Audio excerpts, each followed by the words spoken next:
I stood in the rain, my wedding letter dissolving in my hands, as the man who promised to marry me spat the words that shattered everything. A barren woman has no place here. I was stranded, alone, humiliated, until a stranger with 9 children emerged from the mountain mist and offered me something I'd stopped believing in, a second chance. This is my story. Stay until the end to see how I went from rejected to irreplaceable. Comment your city below so I can see how far this story travels. The wagon wheel hit another rut, and Lena Crowell's teeth clacked together so hard she tasted blood. She'd been traveling for 6 days, 6 endless days of dust, bone-rattling roads, and the smell of mule sweat so thick it clung to her clothes like a second skin. Her fingers ached from gripping the wooden bench. Her spine felt like it had been beaten with a hammer, and every muscle in her body screamed for rest. But none of that mattered anymore. Because in less than an hour, she would meet Thomas Reddick, the man whose letters had been her lifeline for 8 months. The man who had promised her a home, a future, a place to belong. The man who had written, in his careful, slanted script, "A woman's worth isn't measured by what she can give, but by who she is. Come to me, Lena. I will honor you." She had read those words 100 times, 1,000. They were burned into her memory, a torch in the darkness that had swallowed her old life whole. "Almost there, miss," the wagon driver called over his shoulder. He was a weathered man named Cyrus, with a face like cracked leather and eyes that had seen too much of the world to be surprised by anything. "Reddick's place is just over that ridge." Lena's heart lurched. She smoothed down her travel-stained skirts, the best dress she owned, now wrinkled and spotted with mud. She'd tried to keep it clean, tried to preserve some shred of dignity for this moment, but the mountains didn't care about dignity. The mountains took everything and gave nothing back. Except, maybe, Thomas Reddick.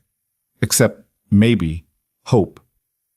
The wagon crested the hill, and Lena saw it, a sprawling homestead nestled in a valley, with a sturdy log house, a barn, and fields that rolled out like a patchwork quilt. Smoke curled from the chimney, chickens scratched in the yard. It looked like everything she'd dreamed of, solid, permanent, real. "There he is," Cyrus said, nodding toward a figure standing on the porch. Lena's breath caught. Thomas Reddick was a tall man, broad-shouldered, with dark hair and a beard that shadowed his jaw. He stood with his arms crossed, watching the wagon approach with an expression Lena couldn't quite read. Not welcoming, not eager, something else. The wagon rolled to a stop. Cyrus set the brake and climbed down, offering Lena his hand. Her legs trembled as she stepped onto solid ground, whether from exhaustion or nerves, she couldn't say. "Mr. Reddick," Cyrus called out, touching the brim of his hat. "Got your package from Kenton Valley, safe and sound, just like you paid for."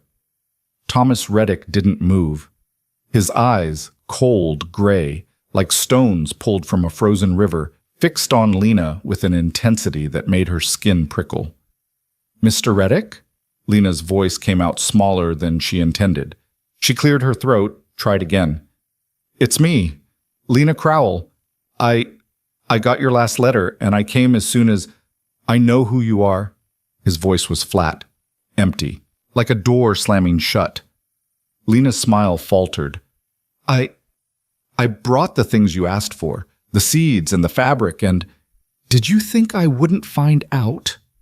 The words hung in the air like a noose. Lena blinked. "Find out? I don't understand. Don't play stupid with me, woman." Thomas descended the porch steps, each footfall deliberate, heavy. "I had questions after your last letter, things you didn't say, things you danced around. So I wrote to your cousin in Kenton Valley, asked some direct questions." Ice flooded Lena's veins. "You wrote to Margaret?" "Damn right I did." He stopped 3 feet away, close enough that she could see the disgust twisting his features. "And she was real helpful. Told me everything I needed to know, about your marriage, about why it ended, about why you're really here." "Thomas, please." Lena reached for him, but he jerked back like she was diseased. "Don't touch me." Cyrus shifted uncomfortably on the wagon seat. "Listen, folks, maybe I should—" "You can go," Thomas snapped. "Your job's done." "Now hold on." Cyrus looked at Lena, concern creasing his weathered face. Miss Crowell paid for passage both ways if things didn't work out. That was the agreement. Things aren't working out. Thomas's jaw clenched. But that's not my problem. Lena's world tilted. What are you saying? He finally looked at her, really looked at her, and the contempt in his eyes was like a physical blow. I'm saying you lied to me. You let me believe you were a decent, honest woman looking for a fresh start. You never mentioned you were damaged goods. The words hit like a slap. Lena recoiled, her face burning. I never lied. You sure as hell didn't tell the truth. Thomas's voice rose, sharp enough to scatter the chickens. Your cousin told me everything. How your husband left you after 5 years because you couldn't give him children. How the doctors said you're barren as a salt flat. How you've been passed around from relative to relative like unwanted baggage because nobody knows what to do with a broken woman. Each word was a knife, precise and cruel. Lena's vision blurred. She couldn't breathe, couldn't think. I asked you in my letters, Thomas continued, relentless.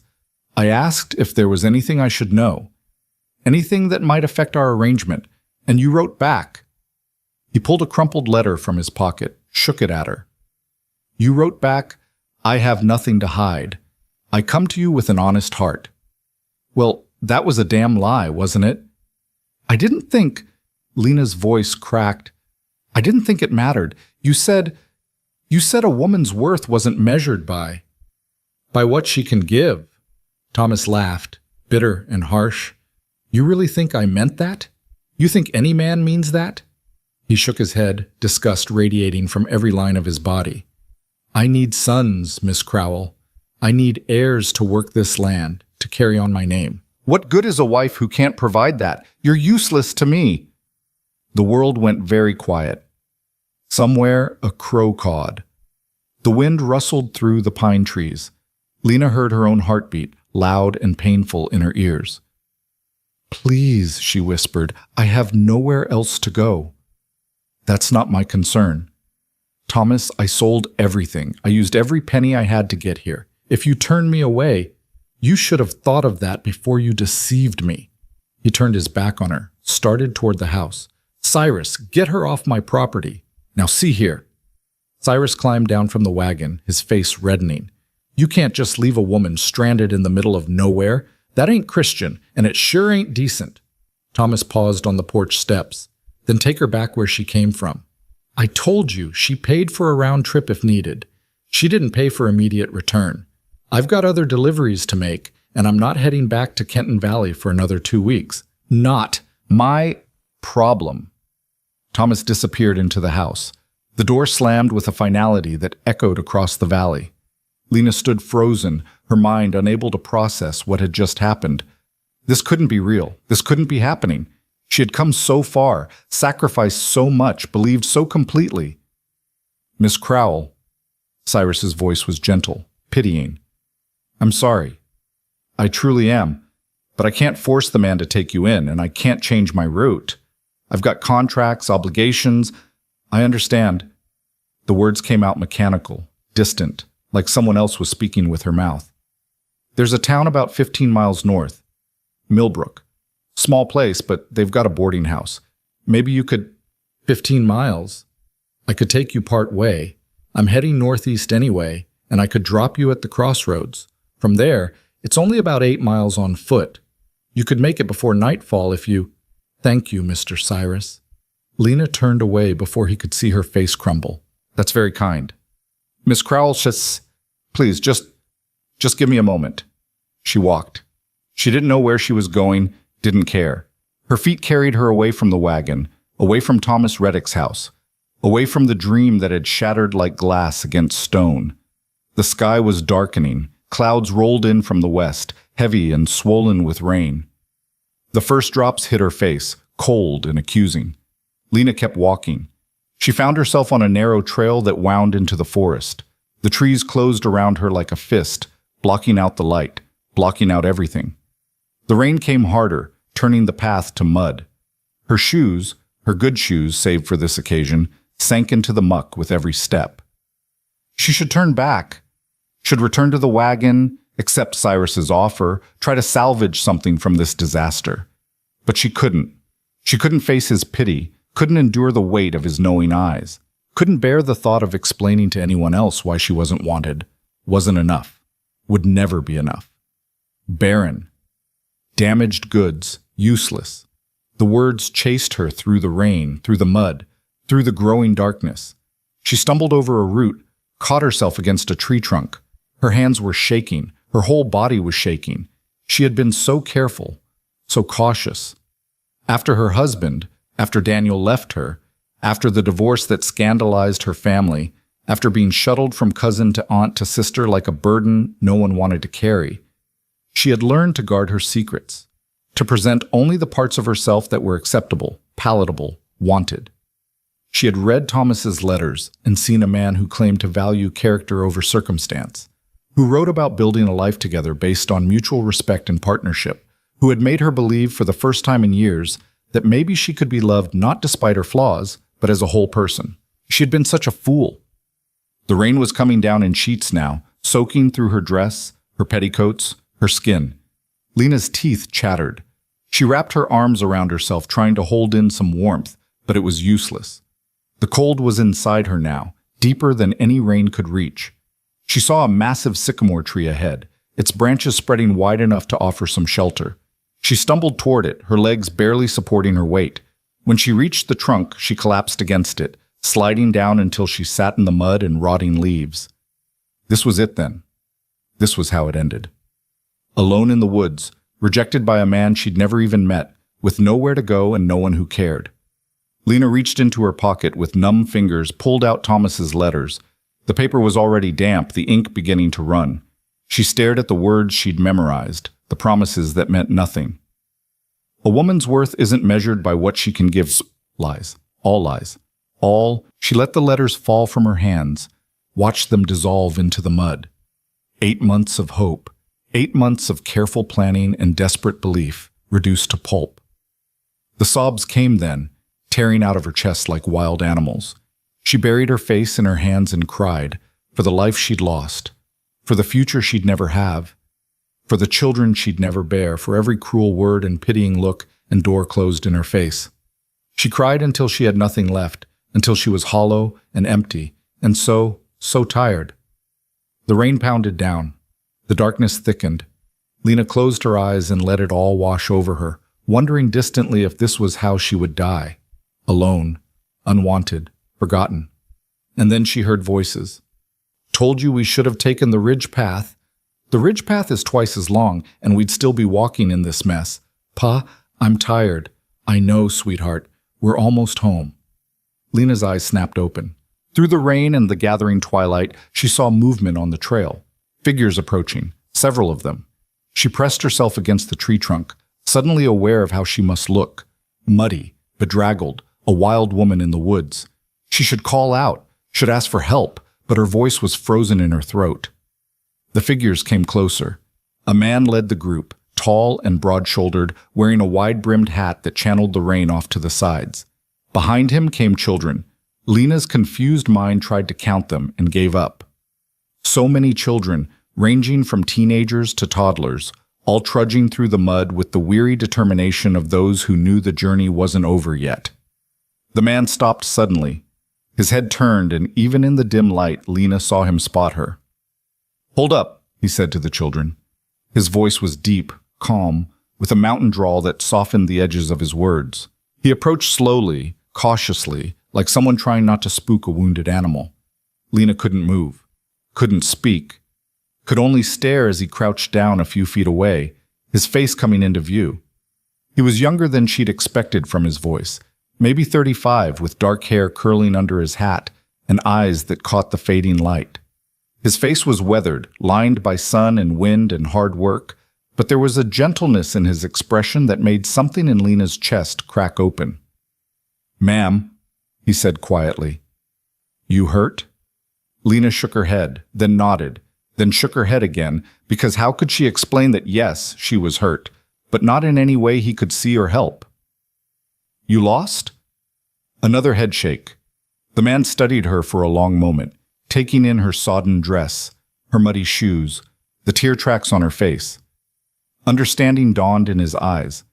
Not pity, but recognition. like he knew exactly what he was seeing. "You came for Reddick, didn't you?" Lena's breath hitched. "How did you—" "Saw the wagon pass earlier.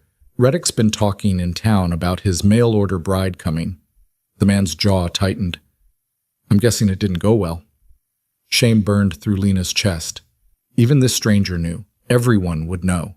The woman who wasn't wanted wasn't enough. Wasn't— "Hey." The man's voice cut through her spiraling thoughts. "Whatever he told you, whatever reason he gave, it's not your fault. You hear me? Thomas Reddick is a mean-spirited bastard who gets his kicks making people feel small. This is on him, not you." The kindness in his words was too much. Lena felt fresh tears spill over, hot against her cold cheeks. "I have nowhere to go," she whispered. The man was quiet for a moment. Then he stood, offered his hand. "You do now." Lena stared at his hand like it was a snake. "What?" "I'm Jonas Hale. I've got a place about 3 miles north. It's not much, just a cabin and some land, but it's dry, and we've got food, and you're welcome to shelter there until you figure out your next move." "I don't understand. Why would you—" "Because it's the right thing to do."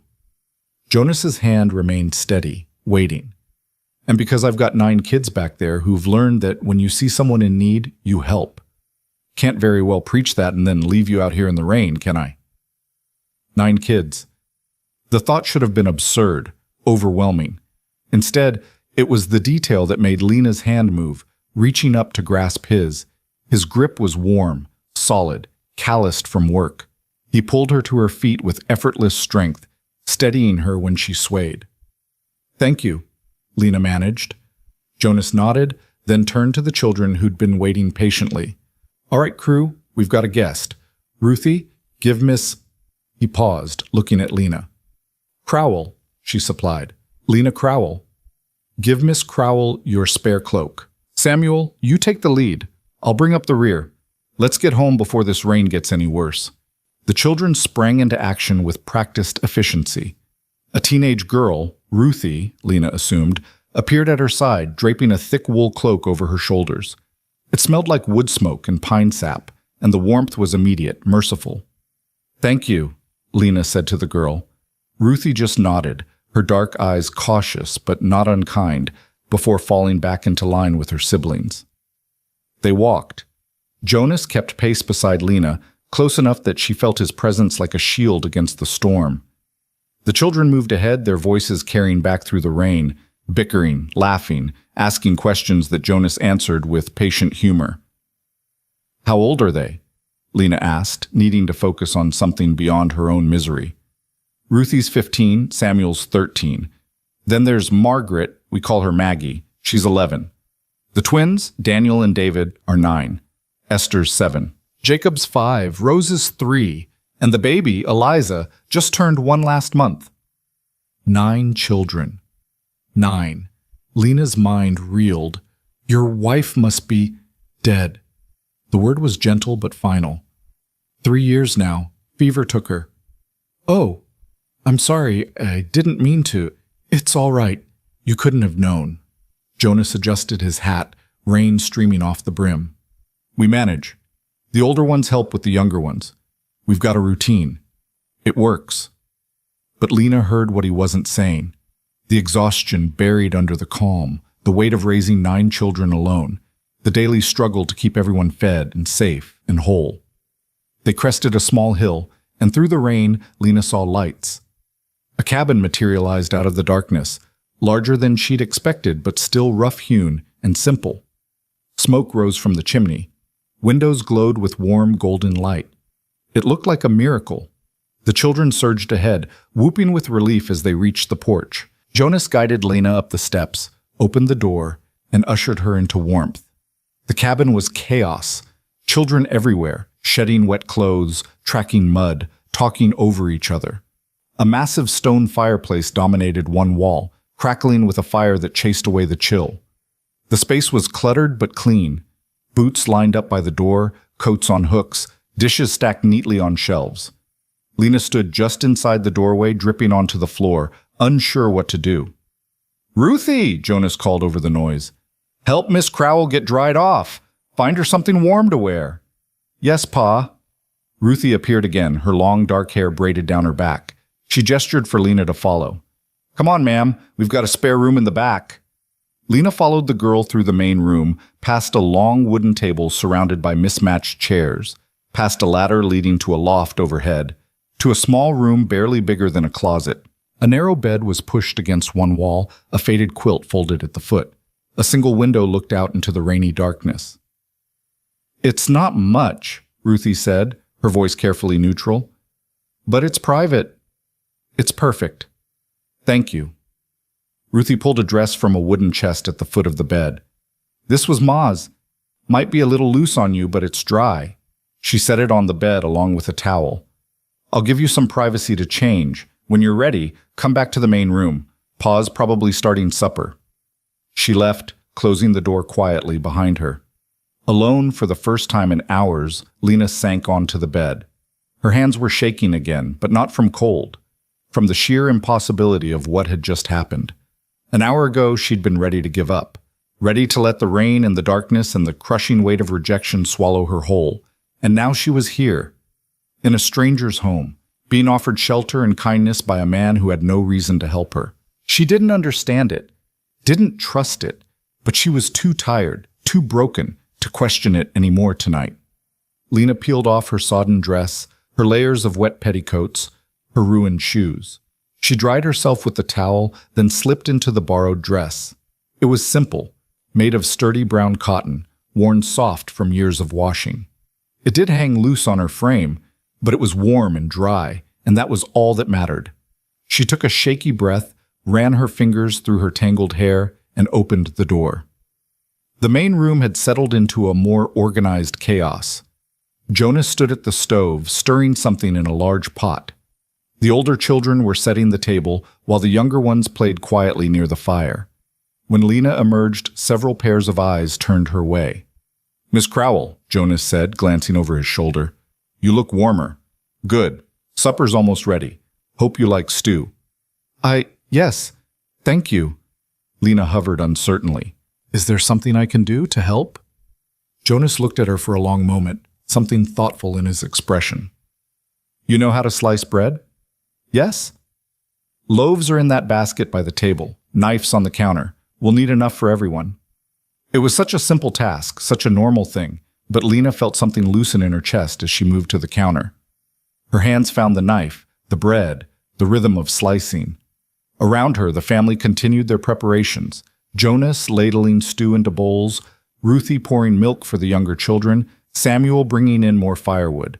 They moved like a dance they'd performed 1,000 times, each person knowing their part, anticipating the needs of the others. Lena finished slicing the bread and brought it to the table. Jonas was already seating the children, youngest at one end where he could help them, oldest at the other where they could help each other. You can sit here, Jonas said, indicating a spot near the middle, between Maggie and Esther. Lena took her seat. Maggie, a serious-faced girl with her mother's dress and her father's dark hair, scooted over to make room. Esther, a tiny thing with wild curls and gaps in her teeth, stared at Lena with open curiosity. You're pretty, Esther announced. Esther, Ruthie warned from across the table. Mind your manners. But she is. Esther looked to Jonas for support. Isn't she, Pa? Jonas's lips twitched. She is, but Miss Crowell might not want to be stared at while she's trying to eat. Esther considered this, then turned her attention to her bowl with single-minded determination. Lena hid a smile, the first real smile she'd managed in days. Jonas bowed his head. The children followed suit, even the baby in her high chair going still. Lord, Jonas said, his voice quiet but clear, we thank you for this food, for this home, for each other. We thank you for keeping us safe on the trail today, and we ask your blessing on our guest, Miss Crowell, who's had a hard day and needs your comfort. Guide her path, whatever it may be. Amen. Amen, the children echoed. Lena's throat tightened. She couldn't remember the last time someone had prayed for her comfort, her path, her well-being. The meal was simple. Venison stew with carrots and potatoes, thick slices of bread, fresh milk. But it was warm and filling, and Lena ate until the hollow ache in her stomach finally eased. Around her, the family talked. The boys discussed a fort they were building in the woods. Maggie complained about having to do extra chores because Samuel had shirked his. Ruthie quietly helped Rose eat without spilling. Jonas mediated disputes, answered questions, and somehow managed to eat his own supper in between. It was loud. It was messy. It was the most beautiful thing Lena had ever seen. After supper, the older children cleared the table while Jonas tended to the younger ones. Lena found herself washing dishes alongside Ruthie, their hands moving in companionable silence. "Pa says you came for Mr. Reddick," Ruthie said eventually, her voice carefully neutral. "Yes. I'm sorry it didn't work out." Lena glanced at the girl. Ruthie's face was closed, guarded, the face of someone who'd learned early to protect herself from disappointment. "So am I," Lena admitted. Ruthie was quiet for a moment, scrubbing at a stubborn spot on a bowl. "Are you going to stay? Or leave when the rain stops?" It was the question Lena had been avoiding all evening. She didn't have an answer, didn't know what tomorrow would bring, or the day after, or the day after that. "I don't know," she said honestly. Ruthie nodded, like this was the answer she'd expected. "Well, if you do stay, even just for a little while, it's nice having another woman around, just so you know." It was said so softly, so carefully, that Lena almost missed the longing underneath. This girl, barely 15, carrying the weight of a household on her shoulders, trying to be mother to her siblings, trying to be strong, trying to fill an impossible void. "It's nice being here," Lena said. "Just so you know." Ruthie's lips curved in the smallest of smiles before she ducked her head, focusing on the dishes again. By the time the kitchen was clean, the younger children were yawning. Jonas herded them upstairs to the loft, their voices drifting down through the ceiling, protests about bedtime, requests for stories, the shuffle of small feet. Lena stood by the fire, warming her hands, listening to the sounds of a family settling in for the night. It was foreign and familiar all at once, like a dream she'd had long ago and forgotten. Jonas came back downstairs, his shirt sleeves rolled up, his hair slightly disheveled from wrestling children into bed. "They'll be asleep in 10 minutes, he said. "The little ones, anyway. The older boys think they're going to read by candlelight, but they never make it past a page or two." "You have a beautiful family," Lena said. Jonas looked at her, something soft in his expression. "Thank you. They're good kids. A handful, but good." An awkward silence fell. Lena knew she should say something, should offer to leave in the morning, should thank him profusely for his hospitality, should explain herself, her situation, her plans. But she had no plans, no explanations that didn't sound pathetic, nothing to offer but gratitude that felt inadequate in the face of such unexpected kindness. "Mr. Hale," she began. "Jonas," he corrected gently. "Jonas, I don't know how to thank you for what you did today. You didn't have to help me. You didn't even have to stop. But you did. And Her voice cracked. She swallowed hard, tried again. "I want you to know that I won't be a burden. I'll leave as soon as I can figure out where to go. I just need a day or two to—" "Miss Crowell," Jonas held up a hand, stopping her. "You're not a burden, and you don't need to leave unless you want to. Stay as long as you need. Help out around here if it makes you feel better about it, but there's no debt to repay. Understood?" Lena stared at him, searching his face for the catch, the hidden expectation, the thing he wasn't saying. She found nothing but sincerity. "I don't understand why you're being so kind to me." Jonas was quiet for a long moment, his gaze turning to the fire. 3 years ago, when my wife died, I was lost. Didn't know how I was going to raise 9 kids on my own, keep the farm running, keep everyone fed and clothed and safe. Felt like I was drowning. He paused, his jaw working. The community showed up. Neighbors I barely knew brought food, helped with chores, watched the kids so I could get things done. They didn't ask for anything in return. They just helped because it was the right thing to do. He looked back at Lena. I learned something that year. Sometimes people need help, and sometimes you're the one who can give it. Doesn't have to be more complicated than that. Tears pricked Lena's eyes again. She was so tired of crying, but she couldn't seem to stop. You've been hurt, Jonas continued, his voice gentle. I don't know the details, and you don't have to tell me, But I know what it looks like when someone's been kicked while they're down, and I won't do that to you, not ever." Lena nodded, not trusting her voice. Jonas moved toward the stairs, paused with his foot on the bottom step. "Get some rest, Miss Crowell. Tomorrow will look better. It always does." He disappeared up the ladder, leaving Lena alone with the crackling fire and the warm, solid walls of a home that wasn't hers but had offered her shelter anyway. She returned to the small back room, closed the door, and sat on the edge of the bed. The quilt beneath her hands was worn, patched in places, but clean and soft. The window showed nothing but darkness and rain. Lena lay down, pulled the quilt over herself, and stared at the ceiling. This morning? God, was it only this morning? She had been full of hope. Nervous, yes, but hopeful. Ready to start a new life with a man she'd never met but had learned to trust through careful, thoughtful letters. That hope had been crushed within minutes of her arrival. Crushed so thoroughly that she genuinely believed it was over. That she was done. And yet here she was, in a stranger's home, surrounded by a family that wasn't hers, being offered kindness she hadn't earned and didn't deserve. It didn't make sense. But maybe, Lena thought, as exhaustion finally pulled her under, maybe it didn't have to make sense. Maybe, just for tonight, it was enough that she was warm and safe and not alone. Outside, the rain continued to fall, washing away the mud and the tears and the shattered pieces of the day. And inside, in a tiny room at the back of a mountain cabin, Lena Crowell closed her eyes and let herself hope, just a little, that tomorrow might bring something other than more heartbreak. Lena woke to the sound of children arguing. For a moment she lay disoriented in the unfamiliar bed, staring at rough wooden beams overhead that weren't hers, wrapped in a quilt that smelled of lavender and wood smoke. Then memory crashed back. The rejection, the rain, Jonas Hale and his 9 children appearing like something out of a fever dream. She sat up slowly, every muscle protesting. The borrowed dress was twisted around her legs and her hair hung in tangled waves down her back. Through the small window, pale morning light filtered through dissipating clouds. The storm had passed. The arguing grew louder. "My turn to feed the chickens.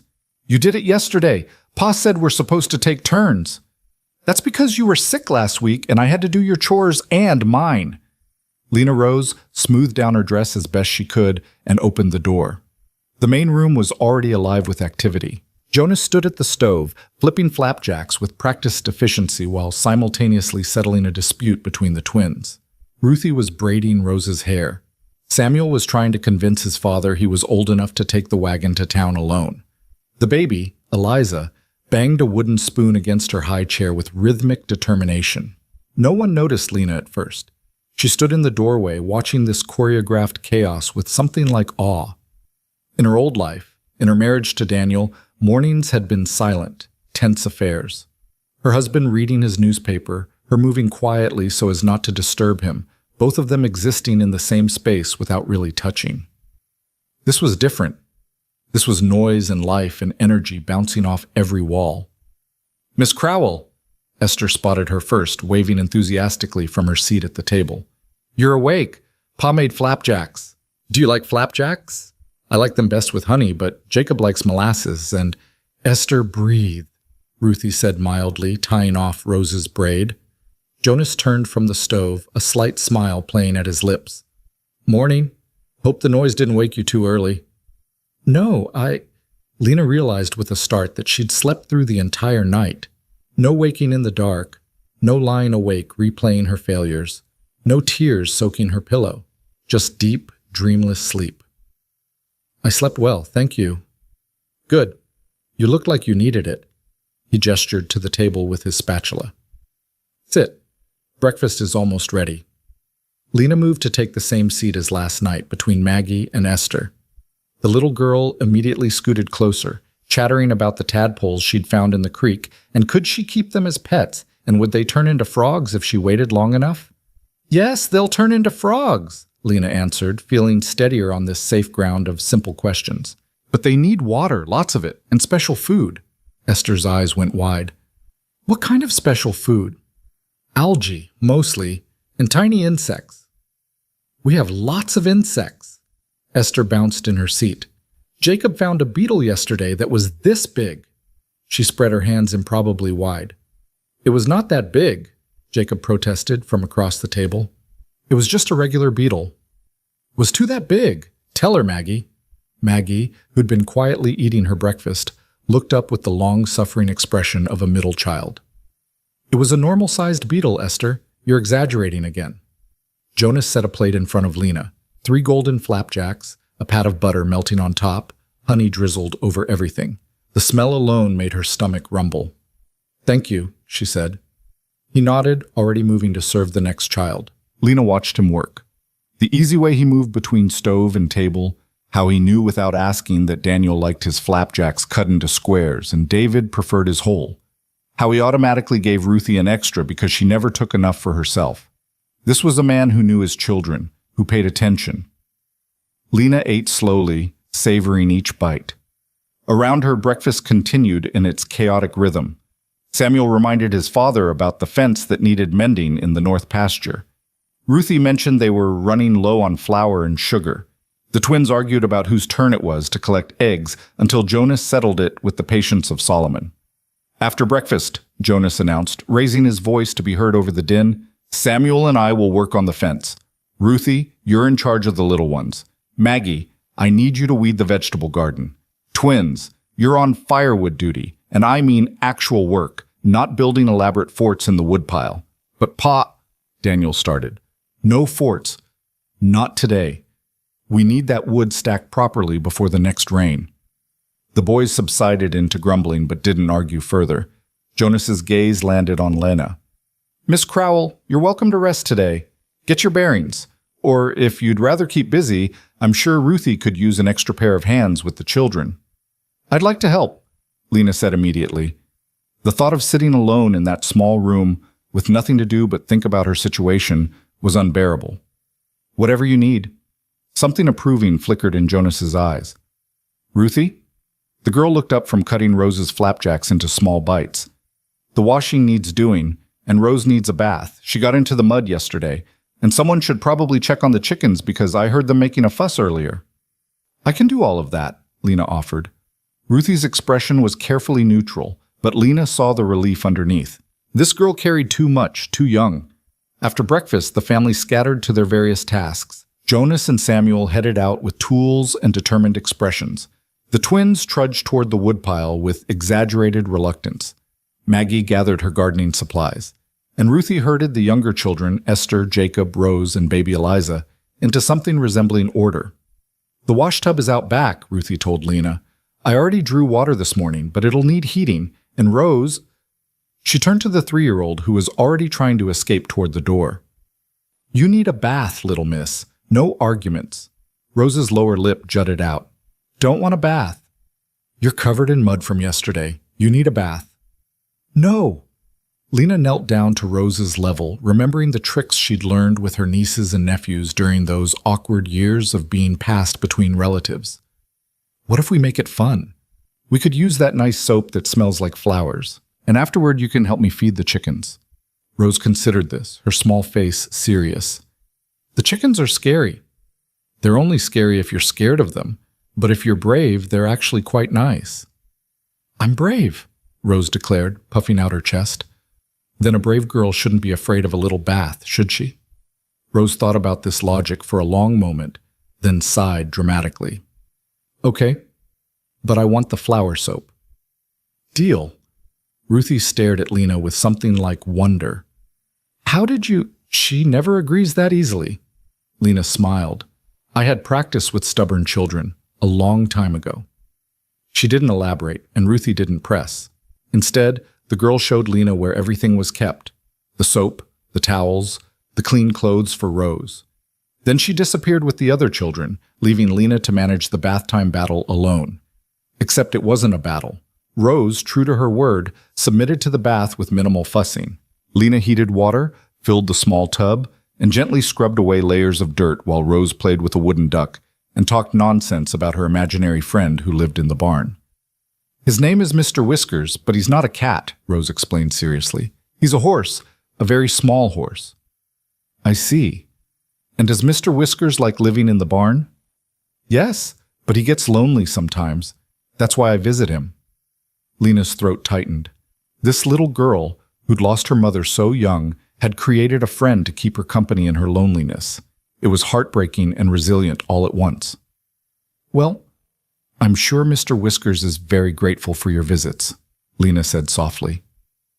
After the bath, Lena dressed Rose in clean clothes and braided her damp hair. The little girl submitted to this with surprising patience, occasionally reaching up to touch the braid taking shape. "You do it different than Ruthie," Rose observed.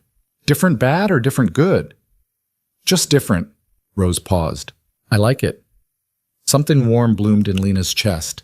Such a small thing, a child's approval, but it felt enormous. They checked on the chickens next. Rose held Lena's hand tightly as they approached the coop, her earlier bravado wavering. But Lena showed her how to scatter the feed, how to speak softly so as not to startle the birds, how to check for eggs in the nesting boxes. "Look!" Rose held up an egg with both hands, her face glowing. "I found one." "You did? Very good. Let's see if there are more." They found 6 eggs total, which Rose insisted on carrying back to the house herself, walking with exaggerated care so as not to break them. Ruthie met them at the door, Eliza balanced on her hip. "How did it go?" "Rose was very brave with the chickens," Lena reported. "And we found 6 eggs." Rose beamed with pride. "That's wonderful." Ruthie shifted Eliza higher. "Esther and Jacob are supposed to be reading their lessons, but I think they're actually building something with blocks. Would you mind checking on them while I get Eliza down for her nap?" "Of course." Lena found the children in the main room, surrounded by wooden blocks and open books they were clearly ignoring. They looked up guiltily when she entered. "We were just taking a break," Esther said quickly. "A very short break," Jacob added. Lena hid a smile. "What are you supposed to be reading?" Esther held up a primer. "Words. Boring words." "All words are boring when you're forced to read them," Lena agreed, settling into a chair nearby. "But some words tell stories, and stories are never boring." "The book doesn't have stories," Jacob said glumly. "Just the cat sat on the mat and stuff like that." "Well, that's because you're supposed to use those words to make your own stories." Lena leaned forward conspiratorially. "For instance, why did the cat sit on the mat?" Esther blinked. "Because that's what cats do?" "Maybe. Or maybe the cat was guarding a secret treasure hidden under the mat. Or maybe the mat was actually a magic carpet, and the cat was waiting for midnight when it would fly away to distant lands." Both children's eyes went wide. "Could we write that?" Esther asked. "Like a real story?" "Why not? You know the words. Now you just have to put them together in a way that's interesting." For the next hour, Lena helped the children craft elaborate stories using their simple vocabulary words. The cat on the mat became an adventurer. The dog that ran became a hero rescuing a lost child. The sun that shone became a magical source of power for a kingdom in trouble. The children were so engrossed they didn't notice Ruthie returning until she spoke. "I've never seen them so focused on lessons," she said, wonder in her voice. Lena looked up. "They're bright children. They just needed to see that learning could be fun." "Ma used to make games out of lessons," Ruthie said quietly. "I'd forgotten that. We've just been getting through things since she died, not making them enjoyable." "Getting through is sometimes all you can manage," Lena said gently. "But maybe now there's room for a bit more." Ruthie's eyes shone suspiciously bright. She blinked rapidly, cleared her throat. "I should start on the washing. Would you like to help, or you could stay here with the children?" "I'll help with the washing. These two can practice writing their stories." Outside, the morning had turned beautiful. The storm-washed sky was a brilliant blue, and the air smelled of wet earth and pine. Lena and Ruthie worked side by side at the washtub, scrubbing clothes against the washboard in companionable silence. "Can I ask you something?" Ruthie said eventually. "Of course." "Why did you come all the way out here?" "For Mr. Reddick, I mean." The girl kept her eyes on the shirt she was scrubbing. "It's just, you seem nice and smart. I would think you could have found someone closer to wherever you came from." Lena was quiet for a moment, choosing her words carefully. "I was married before. It didn't end well. After the divorce, I became inconvenient. My family didn't know what to do with me. I was passed from house to house, always temporary, never quite belonging anywhere. She wrung out a pillowcase, watching water stream between her fingers. Mr. Reddick's letters made me think I could belong somewhere, that I could build a new life, a real life, away from people who knew my past and judged me for it. I thought, her voice caught. I thought maybe I could start over. I'm sorry he was cruel to you, Ruthie said fiercely. Everyone in town knows he's mean-spirited. He goes through hired hands like other people go through firewood because no one can stand working for him. I don't know why he even bothered looking for a wife. He wanted children, Lena said simply, and I can't give him that. Ruthie's hands stilled in the water. Is that what he told you? That you weren't good enough because you can't have babies? Yes. Ruthie's jaw clenched. That's the stupidest thing I've ever heard. There's more to being a woman than having babies. There's more to being a wife than that. The conviction in her voice made Lena's throat tight. Thank you for saying that. I'm not just saying it, I mean it. Ruthie attacked the washing with renewed vigor. My ma, she had all of us, obviously, but that's not what made her special. What made her special was how she loved us, how she made everything feel safe and warm, how she could fix anything with a song and a hug, how she knew exactly what each of us needed without us having to say it. Tears spilled down Ruthie's cheeks, though her hands never stopped working. And when she died, I tried to be that for everyone. I tried to be what she was. But I'm not her. I'm 15 years old and I'm tired all the time. And some days I want to scream because it's too much and I don't know how to do it all. And her voice broke. Lena immediately pulled the girl into her arms, holding her while she sobbed against her shoulder. Ruthie clung to her like a drowning person, and Lena's heart shattered for this child carrying a woman's burden. You're not supposed to do it all, Lena murmured. You're allowed to be 15. You're allowed to be tired. You're allowed to need help. But Pa needs me. The kids need me. I can't. Needing help doesn't mean you're failing. It means you're human. Lena pulled back just enough to look Ruthie in the eyes. Your father is a good man. He wouldn't want you carrying all of this alone. I know, but he's already carrying so much himself, the farm, the children, everything. I can't add to that. Oh, sweetheart.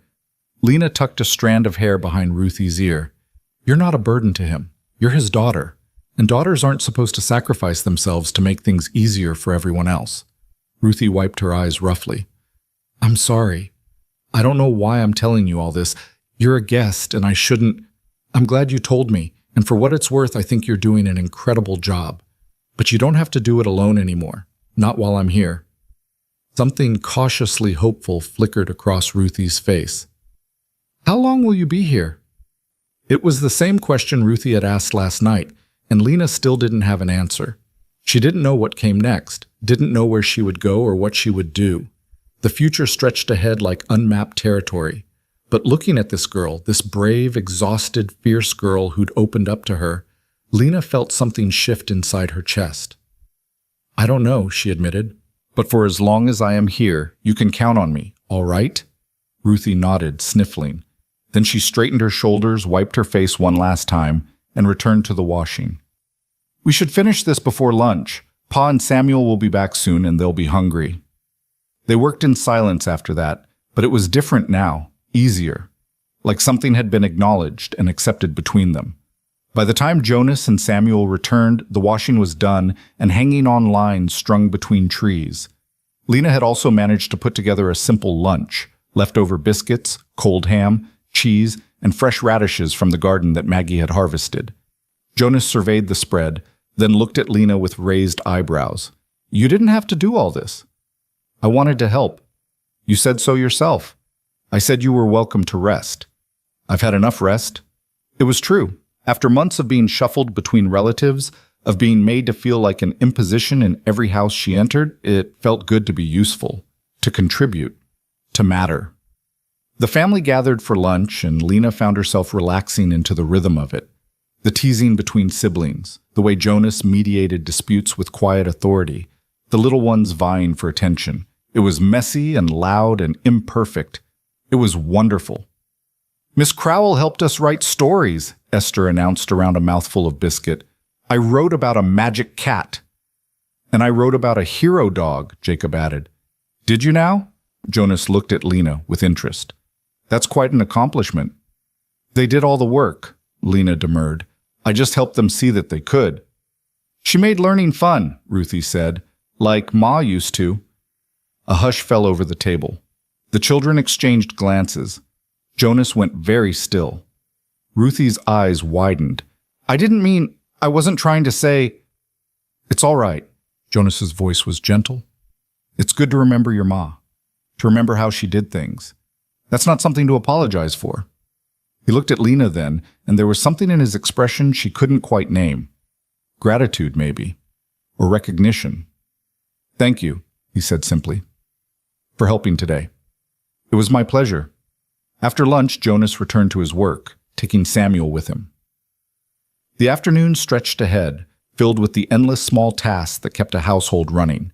Lena threw herself into them, mending torn clothes, sweeping floors, helping Maggie in the garden, playing quiet games with the little ones, while Ruthie finally had a moment to herself. As the sun began its descent toward the mountains, Lena found herself in the garden, pulling weeds alongside Maggie. The girl worked with methodical precision, her small hands efficient and sure. Do you miss your old home? Maggie asked suddenly. Lena considered the question. Parts of it.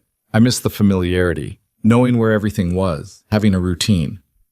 But not the people? No, Lena admitted. Not most of them. Maggie was quiet for a moment, uprooting a stubborn dandelion. People used to look at us different, after Ma died, like we were broken, like they felt sorry for us but didn't really want to get too close. That must have been hard. It was. Still is sometimes. Maggie sat back on her heels, squinting against the lowering sun. But Pa says feeling sorry for someone and actually helping them are two different things. Most people feel sorry. Not many people help. Your father is a wise man. He tries. Maggie returned to weeding. He makes mistakes sometimes, gets tired, gets sad. But he never gives up on us, never makes us feel like we're too much trouble. Unlike your family, Lena heard in the unspoken words. Unlike the people who made you feel like a burden. You're lucky to have him, Lena said. I know. Maggie pulled another weed. Are you going to stay? It was becoming a refrain, everyone asking, no one quite believing she might. Would you like me to? Maggie shrugged with the studied nonchalance of an 11-year-old trying not to show she cared. It's nice having you here. You make Ruthie smile more. And Esther hasn't talked about missing Ma at bedtime since you came. Lena's chest tightened. That's only been 2 nights. Still, Maggie glanced at her sideways. You're different from the women who come to church and pat our heads and tell Pa they're praying for us. You actually do things. You notice things. Like what? Like how Jacob is left-handed but keeps trying to write with his right hand because that's how everyone else does it. Or how Rose only acts brave when she's scared. Or how Ruthie pretends she's fine when she's about to break. Maggie's voice dropped. You see us. Really see us. That doesn't happen much. Lena had to look away, blinking against sudden tears. She hadn't realized how much she'd been seeing, how closely she'd been paying attention. It had been instinctive, natural, the same way she used to watch her nieces and nephews, learning their quirks and fears and secret joys. Maybe this was what she'd been made for. Not bearing children, but nurturing them. Not creating life, but enriching the lives already here. Thank you for telling me that, Lena managed. They finished the weeding in comfortable silence as the sky turned gold and pink. When they returned to the house, arms full of vegetables, they found Jonas at the stove again, this time making some kind of soup. The little ones were playing quietly, worn out from the day, while Ruthie set the table. Thought I'd handle supper tonight, Jonas said when he saw Lena's surprised expression. You've been working hard all day. You should rest before the evening chaos hits. I don't mind helping. I know you don't, but I'm telling you to sit. He pointed at a chair with his wooden spoon. Sit. Lena sat. From her vantage point, she watched Jonas cook. He moved with the same competence he brought to everything else, checking the soup, cutting bread, tasting and adjusting seasonings. This was a man who'd learned by necessity, not choice, who'd had to become both mother and father to his children when tragedy struck. And he'd done it. Maybe not perfectly, maybe not without struggle, but he'd done it. His children were fed, clothed, loved. The house was chaotic but functional. No one was neglected or overlooked. "You're staring," Jonas said without looking up from the pot. Lena startled. "I'm sorry, I was just thinking." "About?" "About how capable you are. How you've built a good life here, despite everything." Jonas was quiet for a moment. "Doesn't always feel good. Some days it feels like I'm barely keeping my head above water, like one more thing will sink us all." "But you keep swimming. What else can I do?" He finally looked at her and his eyes were tired, bone tired, soul tired. "They're counting on me. Can't let them down." "You won't," Lena said with absolute certainty. "You're not the kind of man who lets people down." Something shifted in Jonas's expression, surprise maybe, or recognition, like he was seeing her clearly for the first time. "Neither are you," he said quietly. "The kind of woman, I mean." The moment stretched between them, weighted with something Lena couldn't name. Then Eliza started fussing, and Ruthie swooped in to pick her up, and the spell broke. Supper was the same chaotic affair as breakfast and lunch, but this time, Lena felt part of it instead of separate from it. She knew now that Daniel liked his food cut into squares, and David didn't. She knew Esther would try to feed half her vegetables to Rose under the table unless watched carefully. She knew Maggie ate in silence, but listened to every conversation. She was learning them. And they were learning her. After supper, after dishes, after the children were bathed and read to and tucked into bed, Lena found herself alone with Jonas again. They sat by the fire, the house finally quiet, the weight of the day settling over them like a blanket. "Thank you for today," Jonas said, "for helping, for being patient with the children, for—" He paused, searching for words. "For fitting in so easily. That's rare." "They're easy to love," Lena said simply. Jonas studied her face in the firelight. "Reddick's a fool." "What?" "For turning you away. For making you think you weren't enough." His voice was fierce, protective. "He's a fool, and you're better off without him." Lena's throat went tight. "You don't know me well enough to say that." "Don't I? I've watched you for 2 days now. I've seen how you are with children, patient, creative, genuinely interested in them as people. I've seen you work without complaint, help without being asked, adapt to a strange household like you've always been part of it." He leaned forward, elbows on his knees. "So yes, I do know enough to say Thomas Reddick is a fool, and whatever he told you about your worth was a lie." Tears spilled down Lena's cheeks before she could stop them. "He said I was damaged goods, useless, that no man would want a barren woman. Then he's not a man. He's a coward hiding behind cruel words." Jonas's jaw clenched. A real man sees worth beyond biology, sees the whole person, not just what they can provide. And any man worth his salt would be damn lucky to have you. The words broke something open inside Lena, some last desperate grip on the shame and worthlessness that had defined her for so long. She covered her face with her hands and sobbed. Jonas moved to sit beside her, close but not touching. "I'm sorry. I didn't mean to make you cry." "You didn't. I mean, these are good tears, I think." Lena lowered her hands, tried to smile through the wetness. "No one's ever said anything like that to me before. Daniel certainly never did. He blamed me for everything, for not getting pregnant, for not being the wife he wanted, for disappointing him. And when he left, I believed him. I believed it was all my fault. It wasn't. I know that now. Logically, I know. But believing it here," she pressed a hand to her heart. "That's harder." "It takes time," Jonas said gently. "Healing always does."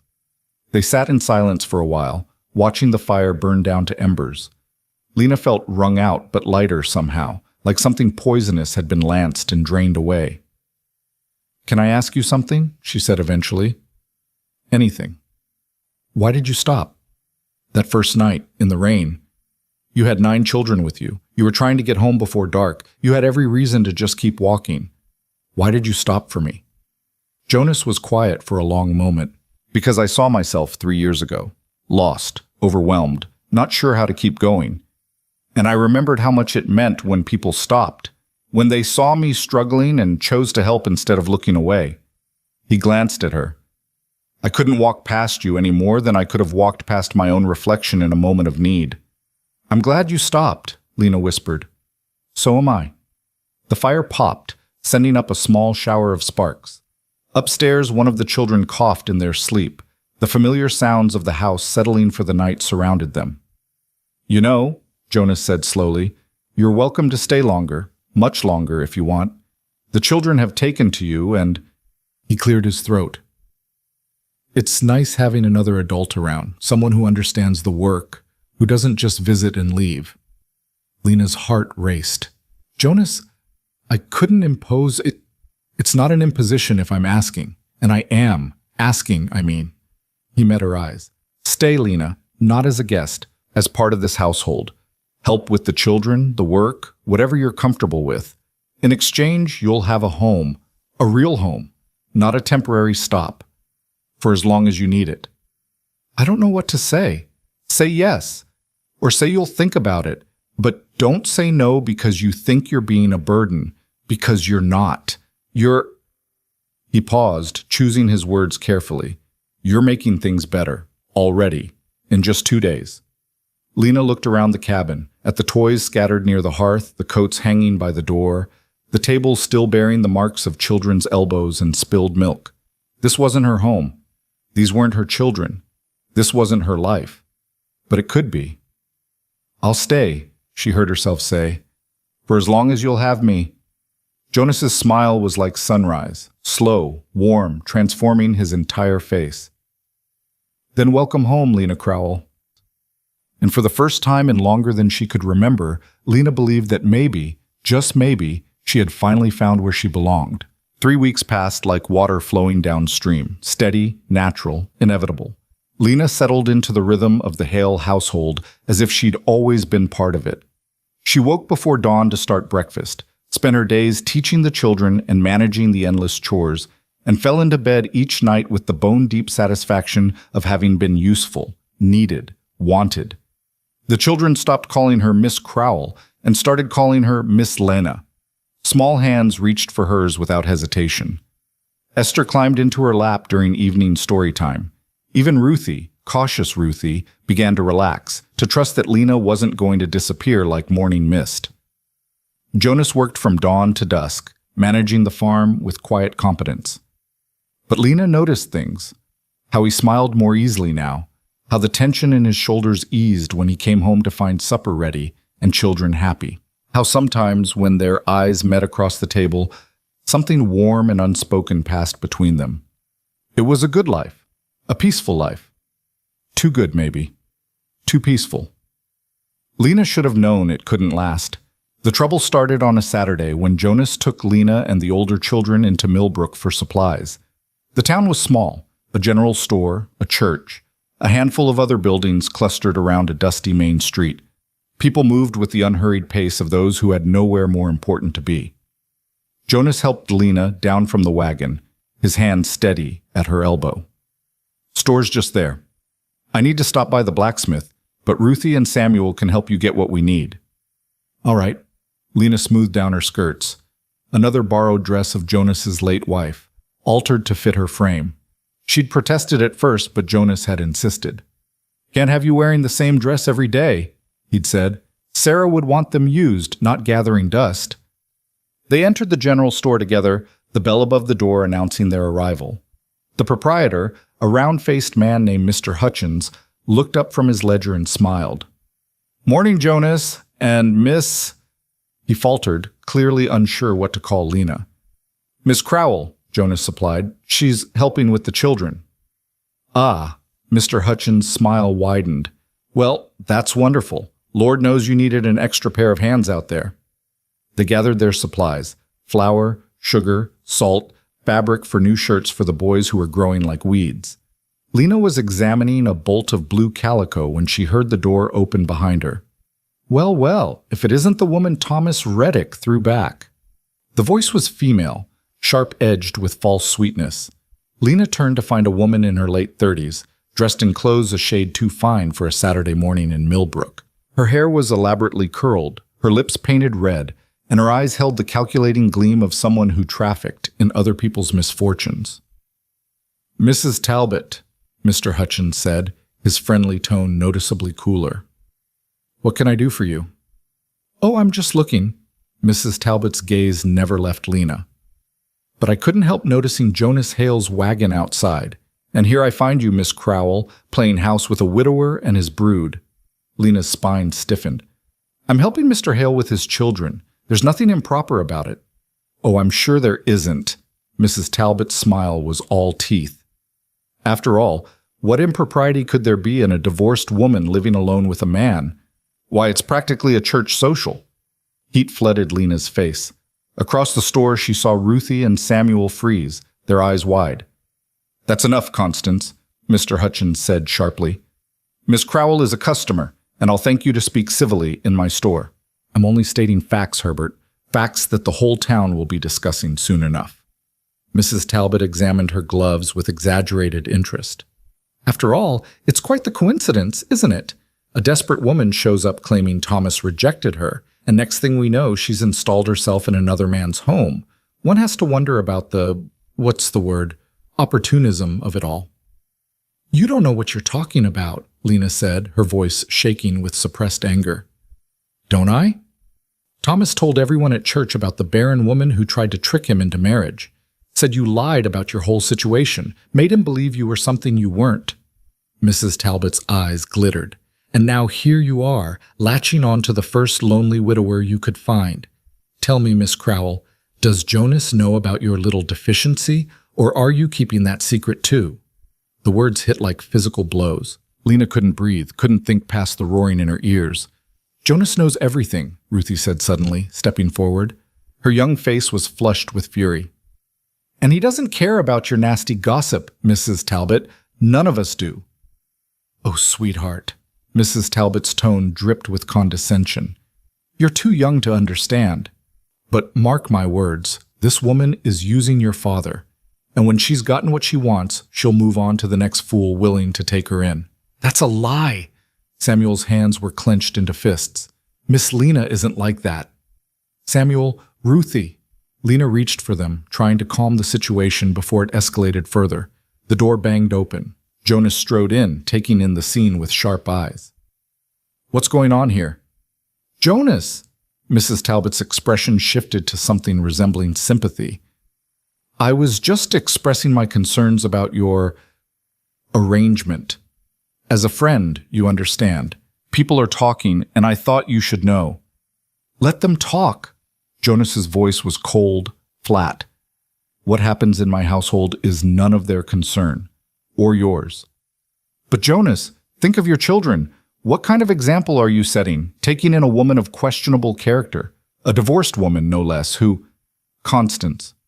The single word cut through her speech like a blade. "I'm going to say this once, and I suggest you listen carefully. Lena Crowell is a guest in my home, helping care for my children. There is nothing improper, nothing shameful, and nothing anyone needs to concern themselves with. If you have a problem with that, you can take it up with Reverend Matthews. I'm sure he'll be interested to hear about you spreading malicious gossip about a woman you don't even know." Mrs. Talbot's face mottled red. "Well, I was only trying to help." "You weren't. You were trying to cause trouble because that's what you do." Jonas stepped closer to Lena, a subtle but unmistakable positioning. "Now, if you'll excuse us, we have shopping to finish." He turned his back on Mrs. Talbot, a deliberate dismissal, and began gathering the supplies.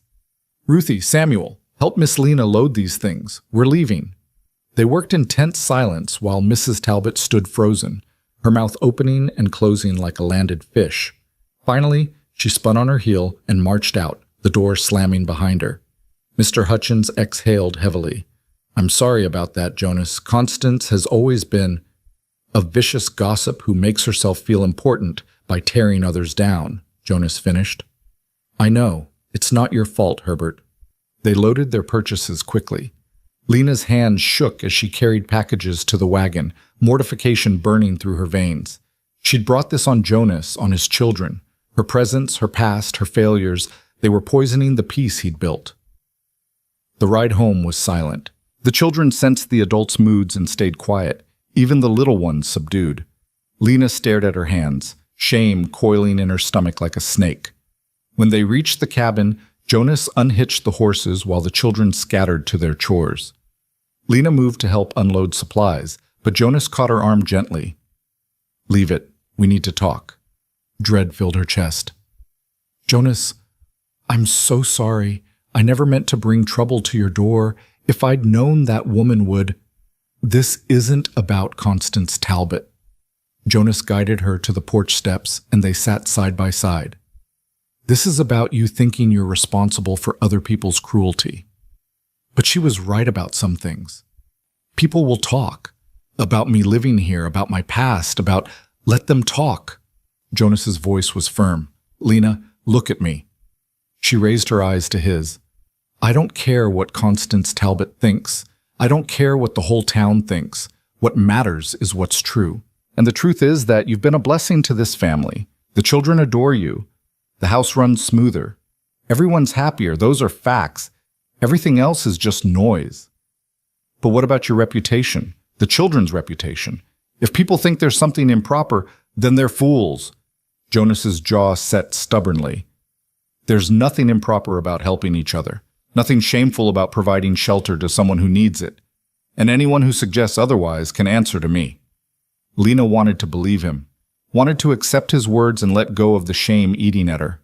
But she'd lived too long with judgment, with whispered condemnation, with being made to feel like her very existence was an imposition. "What did she mean about Thomas telling everyone?" Lena asked quietly. "About me being barren? About lying to him?" Jonas's expression darkened. "He's been running his mouth at church, telling anyone who'll listen about the deceitful woman who tried to trap him into marriage, making himself out to be the victim. Maybe he is. Maybe I should have told him. Don't." Jonas's hand covered hers, warm and solid. "Don't you dare take on his shame. Whatever Thomas Reddick told people, whatever lies he's spreading, that's on him, not you." "But, Lena." Jonas waited until she met his eyes again. "There's something you should know, something I found out this week when I was in town talking to Doc Morrison." A chill ran down Lena's spine. "What?" "Thomas Reddick can't have children. Never could. Doc Morrison treated him years ago for an infection that left him sterile. The whole story about you being barren, about that being why he rejected you, it was all projection. He blamed you for his own inadequacy." The world tilted. Lena gripped the porch railing, her breath coming in short gasps. "What?" "He lied, Lena. He rejected you and publicly humiliated you to cover up his own shame. You weren't the problem. You never were." The information crashed over her like a wave, drowning out thought. All those years of believing Daniel when he said she was broken, all the shame, the guilt, the certainty that something fundamental was wrong with her. And now this. The man who'd confirmed her worst fears about herself had been lying the whole time. "I don't understand," she whispered. "Why would he do that? Why bring me all the way here just to—" "Because men like Thomas Reddick need someone to blame for their failures," Jonas said quietly. He probably did want a wife, someone to cook and clean and tend his house. But when he realized people might eventually figure out he couldn't father children, he needed a scapegoat. You were convenient. Rage bloomed in Lena's chest, hot and purifying. "He destroyed me, made me believe I was worthless, made the whole town think I was a liar and a fraud. And it was all to protect himself?" "Yes." Lena stood abruptly, pacing the porch. Her mind raced, piecing together the cruelty of it. Thomas's careful questions in his letters, fishing for information he could use. His cousin Margaret's betrayal, sharing Lena's private struggles. The calculated humiliation in front of Cyrus, ensuring there would be a witness to spread the story. It had all been planned, deliberate, malicious. "I want to confront him," she said. "I want to march over there and tell him exactly what I think of him and his lies." "I understand that, but confronting him won't change anything. He'll just deny it or twist it around somehow." "Then what am I supposed to do? Just let him keep spreading lies about me?" Jonas was quiet for a moment. "We could talk to Reverend Matthews, explain the situation. The Reverend has influence in this community. If he knows the truth, and what good will that do, Mrs.? Talbot was right about one thing. People love gossip more than truth. Even if the Reverend believes me, Half the town won't. Maybe not at first, but truth has a way of winning out eventually. Lena wanted to believe that. Wanted to think justice and truth mattered more than lies and gossip, but experience had taught her otherwise. Before she could respond, Ruthie appeared in the doorway. "Pa, Miss Lena, there's someone coming up the road." Jonas stood, his expression shifting to something wary. "Expecting anyone?" "No." They moved to the yard as a horse and rider came into view. The man was middle-aged, dressed in a fine suit that marked him as someone from the city, not a local farmer. He dismounted with practiced ease, tying his horse to the fence post. "Mr. Hale." His accent was refined, educated. "My name is Reed Mercer. I'm looking for a woman named Lena Crowell. I was told she might be here." Every muscle in Lena's body turned to ice. Reed Mercer. The name from her nightmares, the man she'd spent 2 years running from. Jonas must have seen something in her face because he stepped slightly in front of her, a subtle but protective gesture. "Who's asking?" Reed's smile was pleasant, practiced. "I'm a business associate of Miss Crowell's late husband.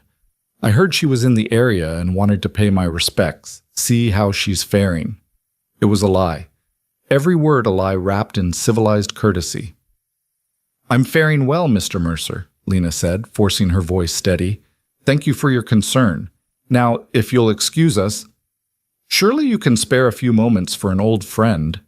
Reed's eyes, cold, calculating eyes that had never held anything resembling friendship, fixed on her. "It's been so long, Lena. I've been worried about you. I don't recall us being friends." Lena's hands were shaking. She clasped them behind her back so he wouldn't see. Now, no need to be hostile. I simply want to talk." Reed glanced at Jonas. "Perhaps somewhere private?" "Anything you have to say can be said right here," Jonas said flatly. Reed's pleasant expression flickered, revealing something harder underneath. "Mr. Hale, I appreciate your hospitality to Miss Crowell, but this is a private matter, between old acquaintances. She's not going anywhere with you. I wasn't aware Miss Crowell needed a keeper." Reed's tone sharpened. "Or has she misrepresented her situation to you as well? It seems to be a pattern with her." "You need to leave," Jonas said. "Now." Reed made no move toward his horse. Instead, he looked past Jonas to Lena, his gaze invasive, possessive. "You can't run forever, Lena. Sooner or later, we need to settle accounts. The money you took?"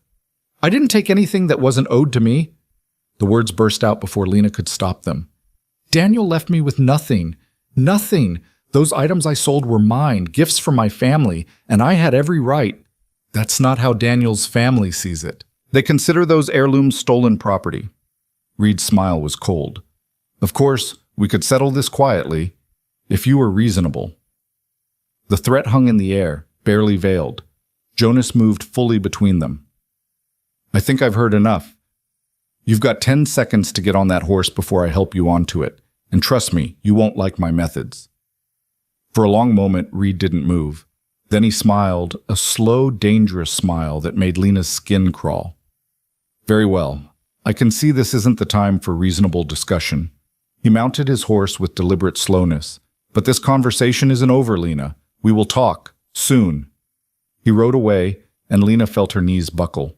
Jonas caught her, steadying her as she struggled to breathe. "Who was that?" Jonas's voice was tight with suppressed anger.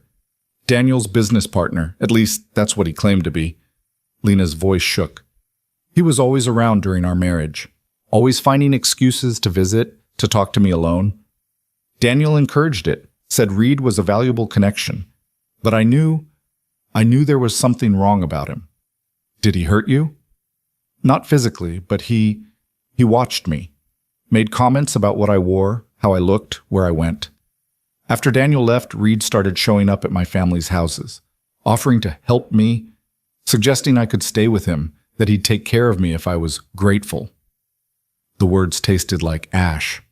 "When I refused, he got angry, started making accusations, claiming I'd stolen from Daniel, that I owed the family money. It was all lies, but he had lawyers, resources. I had nothing." "So you ran?" "Yes. I liquidated what little I had left and came west. I thought I thought I was far enough away that he couldn't find me. Jonas's jaw clenched. He followed you here, all this way. It's not about me. It's about control. Reed Mercer doesn't like it when people defy him. Lena wrapped her arms around herself. I should leave before he brings real trouble to your door. Absolutely not. Jonas, you don't understand. Reed is dangerous, not in an obvious way, but he has connections, money, power. He can make life very difficult for people who cross him. Then he'll find I'm not as easy to intimidate as he thinks. Jonas's voice was steel wrapped in velvet. You're not facing this alone, Lena. Not anymore. You can't fight this for me. Watch me. Before Lena could argue further, Ruthie called from the house. Pa! Miss Lena! Reverend Matthews is here. Jonas and Lena exchanged glances. Did you send for him? Lena asked. No. They returned to the front of the house to find a kindly-faced man in his 60s climbing down from a buggy. Reverend Matthews had snow-white hair, gentle eyes, and the bearing of someone who'd spent a lifetime mediating the troubles of his flock. Jonas, Miss Crowell. He nodded to each of them. I hope I'm not intruding, but I thought it best to speak with you both sooner rather than later. About what? Jonas asked, though from his expression, he already knew. I had a visit from Constance Talbot this afternoon, and then, interestingly, from Thomas Reddick. They had quite a lot to say about your household arrangements. The Reverend's tone was mild, but his eyes were sharp. I thought it best to hear your side directly rather than rely on second-hand accounts. Lena's heart sank. Here it was. The judgment she'd been dreading, the condemnation that would force her to leave this family she'd come to love. There's nothing improper happening here, Jonas said firmly. Miss Crowell helps with the children in exchange for room and board. That's the extent of it. I'm not questioning your integrity, Jonas. I know you well enough to trust your word. Reverend Matthews glanced at Lena. But I'm afraid others are not so charitable.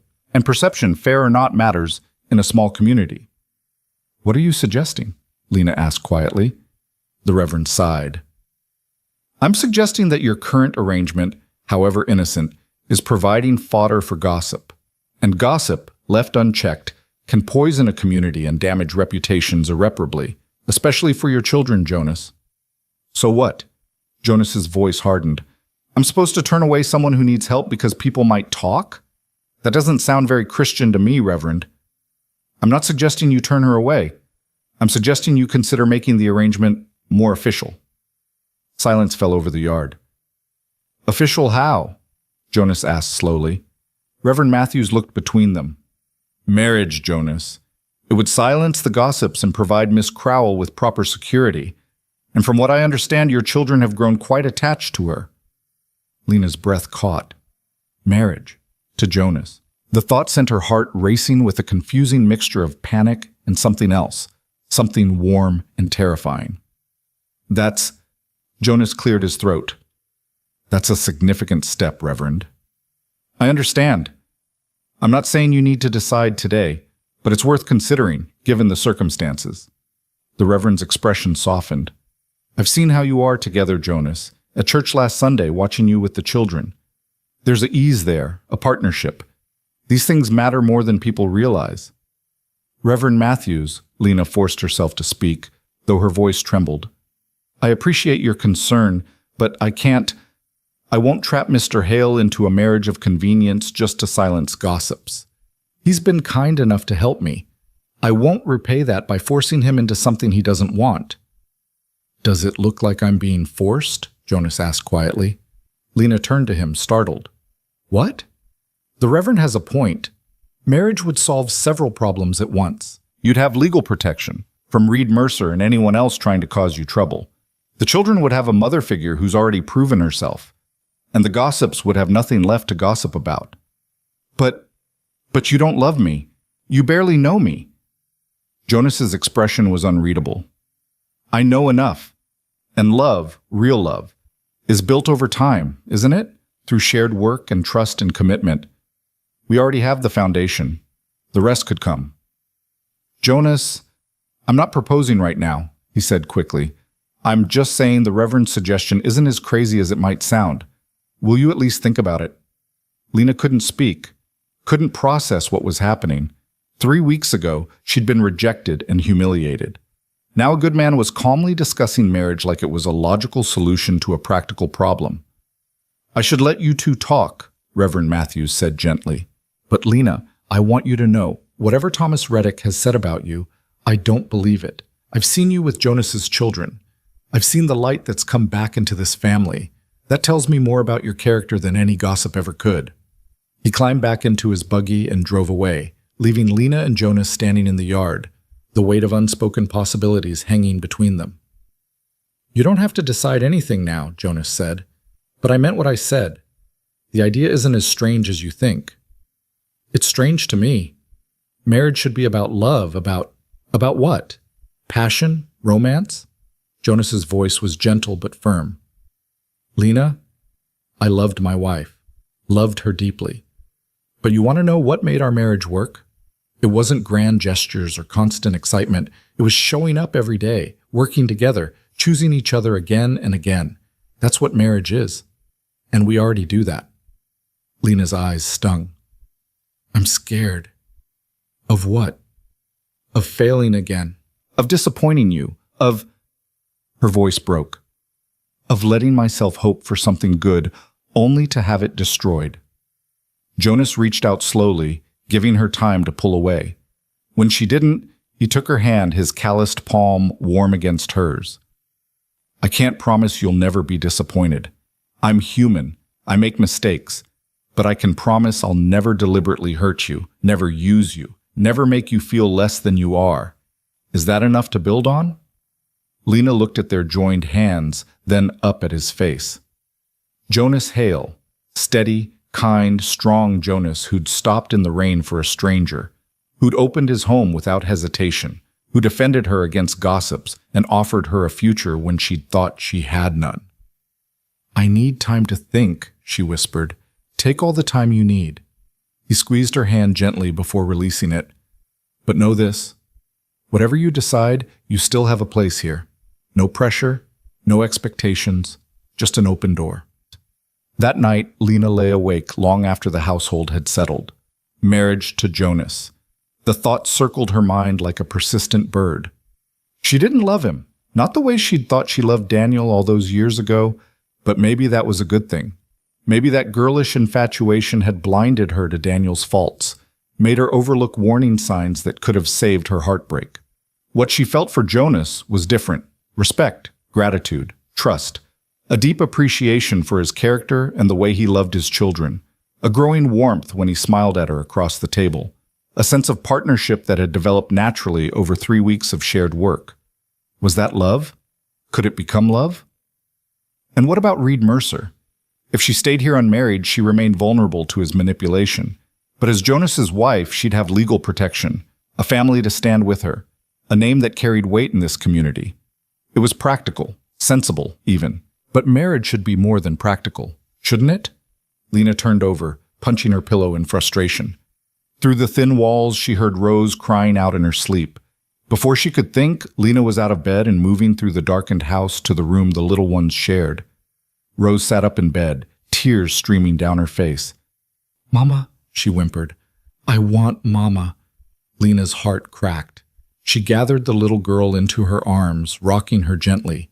"Shh, sweetheart, I'm here. You're safe." "I had a bad dream. Mama was there, but then she left, and I couldn't find her, and—" Rose dissolved into fresh sobs. "I know, baby, I know." Lena stroked her hair, murmuring comfort.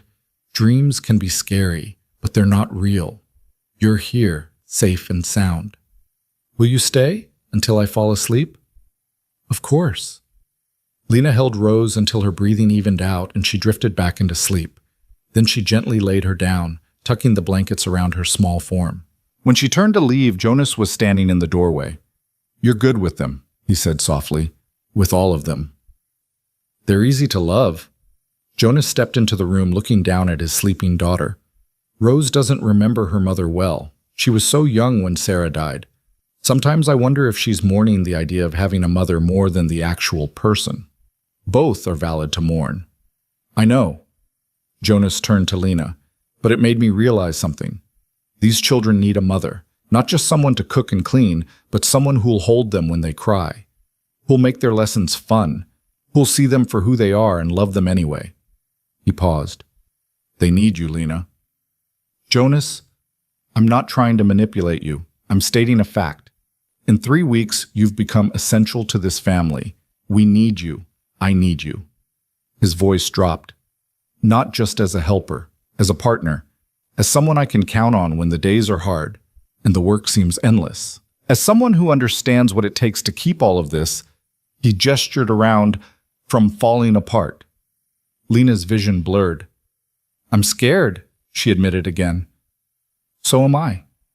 But maybe that's okay. Maybe being scared means we're taking it seriously, that we understand what we're building could matter.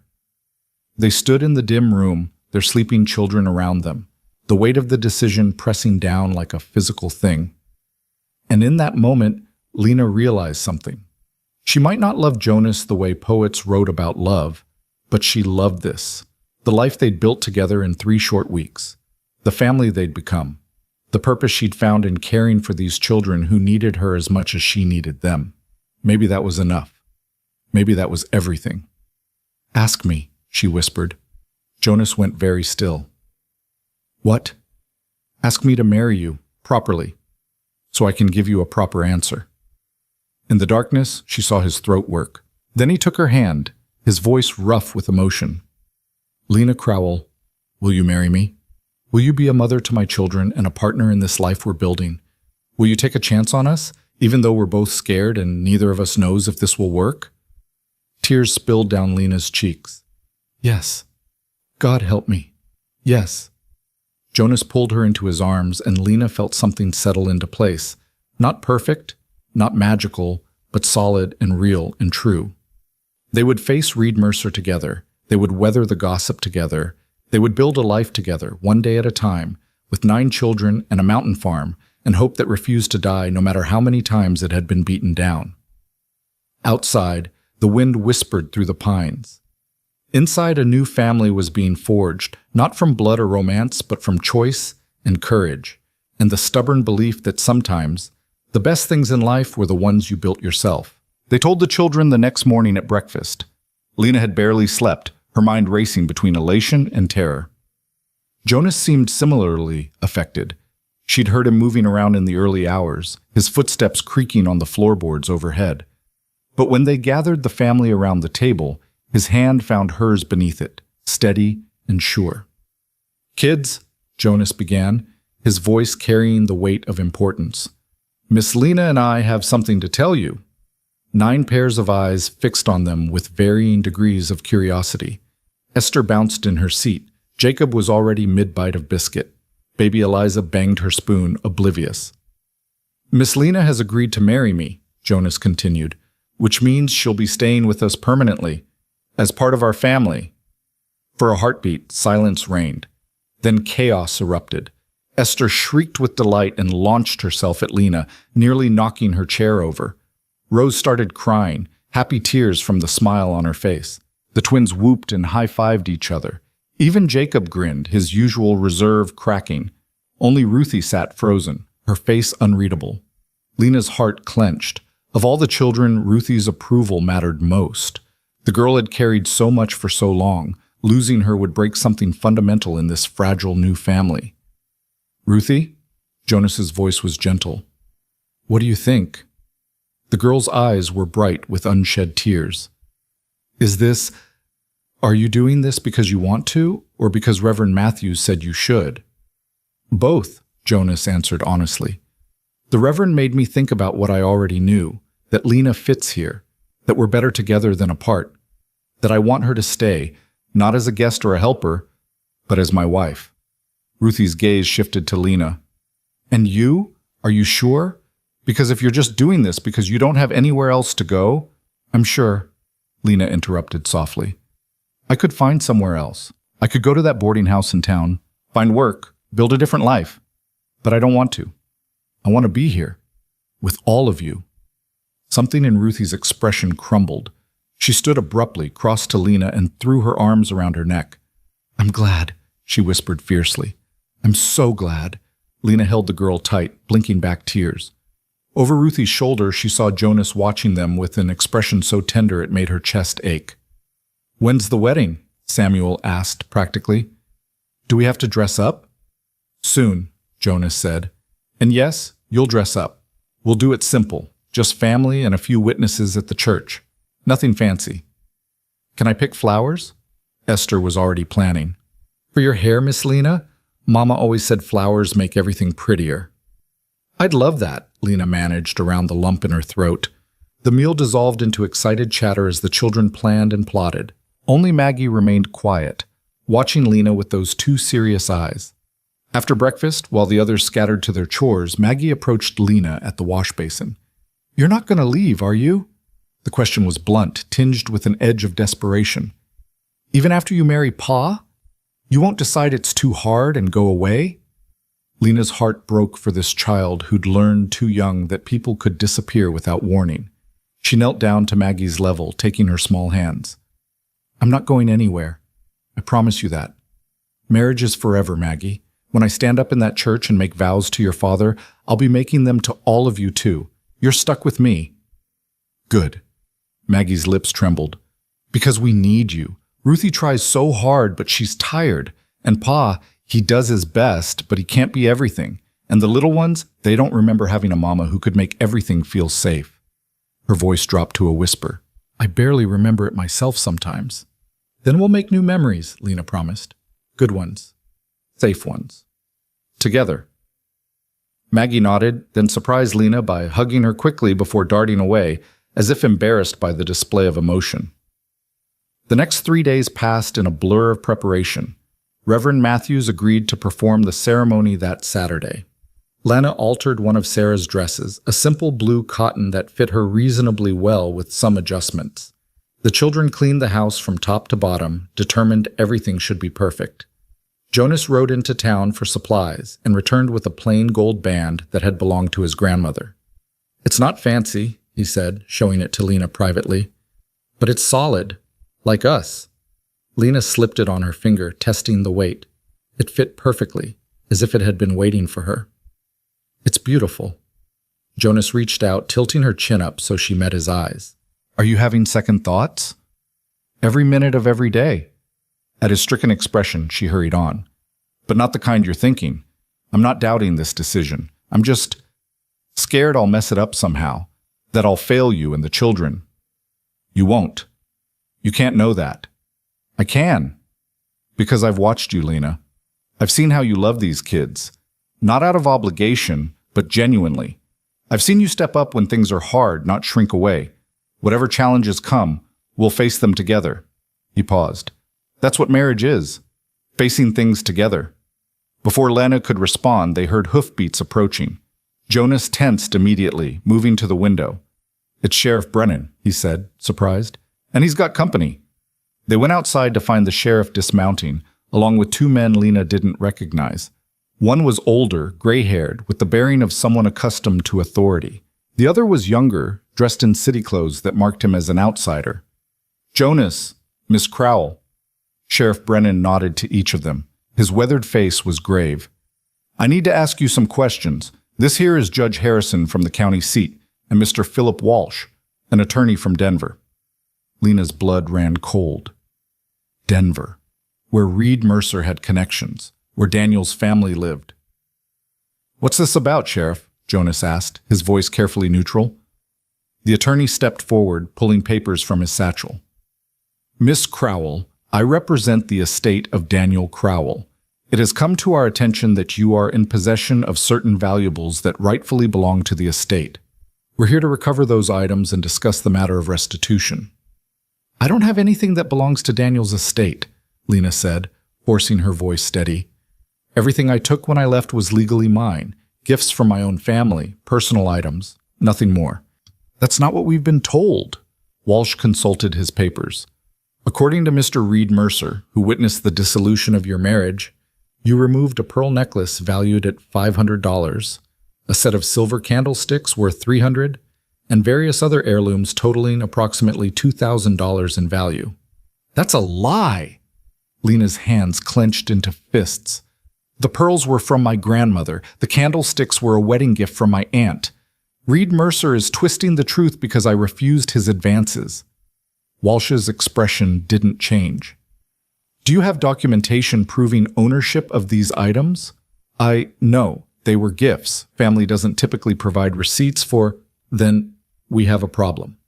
Mr. Mercer has provided sworn testimony that these items belong to your former husband. In the absence of proof to the contrary, we must assume his testimony is accurate. This is ridiculous, Jonas interjected. You're taking the word of a man who's been stalking Miss Crowell across state lines, who showed up at my property making threats. Are you accusing Mr. Mercer of misconduct? Judge Harrison spoke for the first time, his voice carrying judicial weight. I'm saying he has ulterior motives for these accusations, Jonas said carefully. Motives or not, the law is clear. If Miss Crowell cannot prove ownership of the items in question, she may be liable for theft. Walsh turned back to Lena. Where are these items now? Lena's mind raced. She'd sold most of her possessions to fund her journey west. The pearls had gone to a jeweler in Kansas City, the candlesticks to a pawnbroker in St. Louis. All of it converted to cash that had paid for wagon passage, supplies, the endless expenses of survival. I sold them, she admitted. Months ago. I needed the money to live. So you've already disposed of stolen property. Walsh made a note. That complicates matters significantly. They weren't stolen. Lena's voice rose. This is all Reed Mercer's doing. He's using Daniel's family to harass me because I refuse to. She couldn't finish, couldn't bring herself to say the words in front of the sheriff and the judge. Jonas moved closer, a wall of support at her back. What exactly are you here to do, gentlemen? We have a warrant for Miss Crowell's arrest on charges of theft, Judge Harrison said heavily. She can come voluntarily, or the sheriff can compel her. Either way, she'll need to return to Denver to face these charges. No. The word came out flat, final. She's not going anywhere. Mr. Hale, I understand your protective instinct, but the law is being manipulated by a man with money and connections to persecute a woman who's done nothing wrong. Jonas's voice was steel. I won't stand by and watch it happen. Sheriff Brennan cleared his throat uncomfortably. Jonas, I know Miss Crowell seems like a good woman, and I got no love for city lawyers coming out here throwing their weight around. But this is a legal matter. I got a warrant signed by a judge. I have to enforce it. Then you'll have to arrest me too, Jonas said, because I'm not letting you take her. Pa, what's happening? They all turned to find the children gathered on the porch, Ruthie holding baby Eliza, the others clustered around her with wide, frightened eyes. Samuel stood at the front, his young face set with protective fury. Go inside, kids, Jonas said quietly. They're trying to take Miss Lena, aren't they? Ruthie's voice shook. We heard. They think she stole things. It's a misunderstanding, Lena managed. I'll sort it out. How? Maggie's voice was small, broken. How do you sort out lies? The question hung in the air, unanswerable. Judge Harrison's expression softened slightly as he looked at the children. Sheriff, perhaps we could delay enforcement of the warrant for a few days. Give Miss Crowell time to arrange her affairs, secure legal representation. And give her time to run, Walsh interjected sharply. Your Honor, with all respect, this woman has already demonstrated a pattern of fleeing from consequences. We need to take her into custody now. She's not running anywhere, Jonas said through gritted teeth. She's getting married on Saturday, to me, in front of the whole community. Does that sound like someone planning to flee? This gave the attorney pause. He exchanged glances with Judge Harrison. Married? The judge studied Jonas, then Lena. This isn't some scheme to avoid prosecution, is it? It's a scheme to build a life, Lena said, finding her voice. I came here looking for a fresh start. I found a man who needed help with his children, who offered me shelter when I had nowhere to go. We're getting married because we choose each other, because we fit, not to avoid anything. Nevertheless, the timing is convenient. Walsh's tone dripped skepticism. The timing is what it is, Jonas shot back, and it doesn't change the fact that these charges are baseless. If you want to take her into custody, you'll have to go through me. And then through half this community, because we don't take kindly to people being railroaded by rich men with grudges. Sheriff Brennan sighed heavily. Jonas, don't make this harder than it needs to be. I'm making it exactly as hard as it needs to be. Jonas's jaw set stubbornly. Tom, you've known me how long? 15 years? Have you ever known me to harbor a criminal? To support someone who is genuinely in the wrong? The sheriff shifted uncomfortably. No, but then trust me now. Lena Crowell is innocent. She's being targeted by a man who can't accept that she rejected him. Everything else is window dressing. Judge Harrison was quiet for a long moment, studying the scene before him. The protective man, the frightened woman, the children watching with desperate hope. Against my better judgment, he said slowly, I'm going to delay this warrant for 1 week. Miss Crowell will remain in your custody, Mr. Hale. She is not to leave the county. If she runs, you'll be held responsible. She won't run, Jonas said firmly. Furthermore, she needs to secure legal counsel immediately. These charges are serious, and they won't disappear just because you don't like them. The judge turned to Lena. Do you understand the gravity of your situation, Miss Crowell? Yes, Your Honor. Then I suggest you spend the next week preparing a defense. Because when you appear before me, you'll need more than protestations of innocence. You'll need proof. Walsh looked ready to argue, but the judge silenced him with a look. 1 week, counselor. If you can't make your case stronger in that time, perhaps it's not as strong as you think. They left, Walsh radiating displeasure, the sheriff apologetic, the judge inscrutable. Lena watched them ride away, her whole body trembling with reaction. The moment they were out of sight, her knees gave out. Jonas caught her, holding her steady as she fought for breath. They're going to take me away, she gasped. They're going to send me to Denver, to jail, to... No, they're not. Jonas's voice was absolute. We have a week. We'll use it. How? I don't have proof. I don't have documentation. I don't have anything but my word against Reed Mercer's lies. Then we'll find something. Jonas tilted her face up, forcing her to meet his eyes. Lena, look at me. You are not alone in this. You have me. You have the children. You have this community. Whether they know it yet or not, we will fight this. Pa's right, Ruthie said from the porch. We won't let them take you. We'll tell everyone the truth, Samuel added, about Mr. Mercer stalking you, about him being creepy. We'll write letters, Maggie offered, to your family, to people who knew you before. They can tell the judge you're not a thief. The children's fierce loyalty made Lena's throat close up. These babies, ready to go to war for her, ready to fight grown men with money and power because they believed in her. Thank you, she whispered. All of you. But this isn't your battle. Yes, it is, Ruthie said simply. You're going to be our mother. That makes it our battle. That night, after the children were in bed, Jonas and Lena sat at the kitchen table with paper and ink, trying to piece together some kind of defense. Who can testify to your character? Jonas asked. People who knew you before your marriage? My sister, maybe. Though we haven't spoken since the divorce, she was angry with me for embarrassing the family. What about your aunt? The one who gave you the candlesticks? Lena shook her head. She died 2 years ago. That's part of why I had no proof of ownership. All the people who could vouch for those being gifts are either dead or have cut me off. That's awfully convenient for Reed Mercer. I think he knows exactly what he's doing. He waited until I was isolated, until there was no one left to defend me. Jonas drummed his fingers on the table, thinking, what about the merchants you sold to? The jeweler in Kansas City, the pawnbroker in St. Louis? Would they have records? Maybe. But that only proves I sold them, not that I had a right to. It's something. We can write to them. Ask for any documentation. Jonas made notes. What else? There has to be something we're missing. Lena closed her eyes, trying to think through the panic. Margaret, my cousin, the one who told Thomas Reddick about me. She knew about the gifts. She was there when I received some of them. Would she testify for you? I don't know. She betrayed me once already. But maybe she'd feel guilty about it. Maybe if we explained the stakes. A knock at the door interrupted them. Jonas rose warily, his hand going to the rifle mounted above the fireplace. "Who is it?"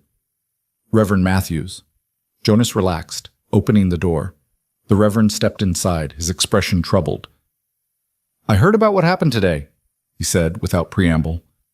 "The whole town's talking. Judge Harrison stopped at the church before leaving, told me about the charges." "And?" Jonas's voice was tight. "Are you here to tell us the wedding's off? That we're too scandalous for your church?" "Jonas Hale, you know me better than that." The Reverend's voice was reproachful. "I'm here to help." Lena looked up, hope flickering. "How?" "I've been a reverend for 40 years. I've married hundreds of couples, presided over countless estates, witnessed God knows how many legal documents." He pulled a chair up to the table, settling in. "I also happen to be quite good friends with Judge Harrison. We studied together at seminary before he went into law and I into ministry." "You think you can influence him?" Jonas asked. "I think I can provide character testimony that he'll actually listen to, and I think I can make some inquiries about this Reed Mercer character. A man with that much spite usually has enemies willing to talk." Lena felt tears prick her eyes. "Why are you doing this for me? You barely know me." "I know enough. I know Jonas trusts you. I know his children have come alive since you arrived. I know you sat with old Mrs. Henderson at church last Sunday, listening to her stories when everyone else was too busy to bother." The Reverend smiled gently. "And I know innocent people don't look at their accusers the way you looked at Reed Mercer, like you were facing the devil himself." "He terrifies me," Lena admitted. "Then we'll make sure he can't hurt you." The Reverend pulled out his own paper and pen. "Now let's start from the beginning. Tell me everything." They talked for hours, the Reverend asking pointed questions, making notes, his legal knowledge evident despite his calling. By the time he left, well past midnight, they had the outline of a defense. It wasn't perfect. It wasn't guaranteed. But it was more than Lena had when the day began. The next few days were a blur of activity. Jonas wrote to the merchants Lena had sold to, requesting documentation. Reverend Matthews sent telegrams to colleagues in Denver, asking about Reed Mercer's reputation. The children, bless them, wrote letters to Lena's family members. Simple, heartfelt appeals for help. On Thursday, 2 days before the wedding, a response came from Kansas City. The jeweler remembered Lena, remembered the pearls. He'd kept records of the transaction, including Lena's statement that they'd been her grandmother's. It wasn't proof of ownership, but it was something. That same day, disaster struck. Lena was hanging laundry when she saw a rider approaching at speed. Her heart sank when she recognized Reed Mercer.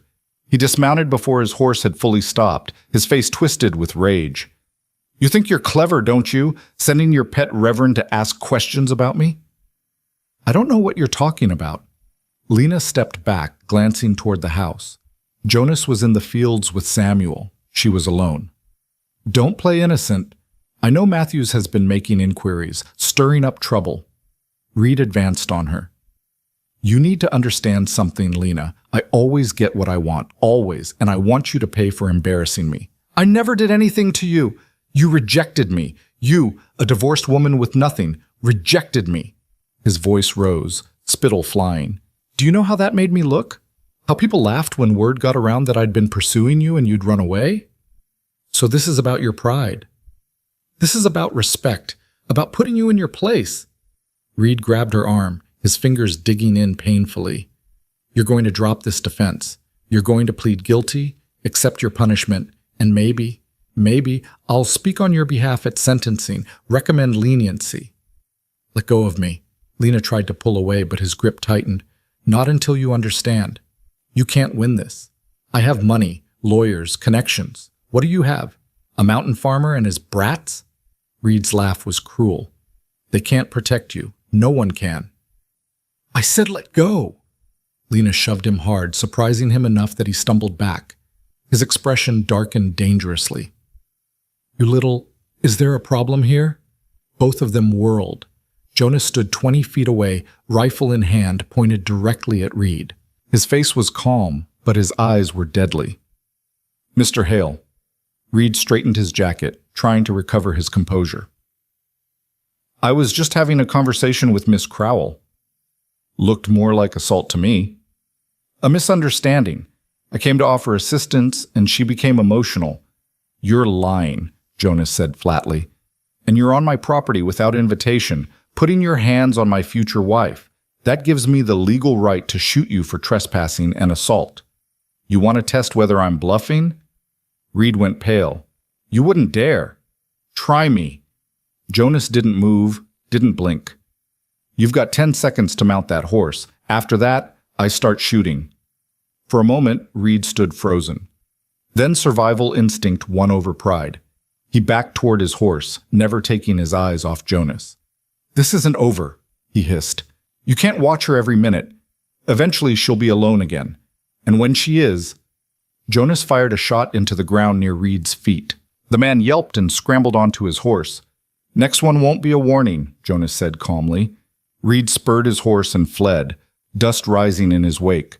The moment he was out of sight, Jonas lowered the rifle and rushed to Lena. Are you hurt? Did he? I'm fine. Shaken, but fine. Lena's voice trembled despite her words. Jonas, he's not going to stop. He's going to keep coming, keep threatening, until we stop him. Jonas's jaw set with determination. That's it.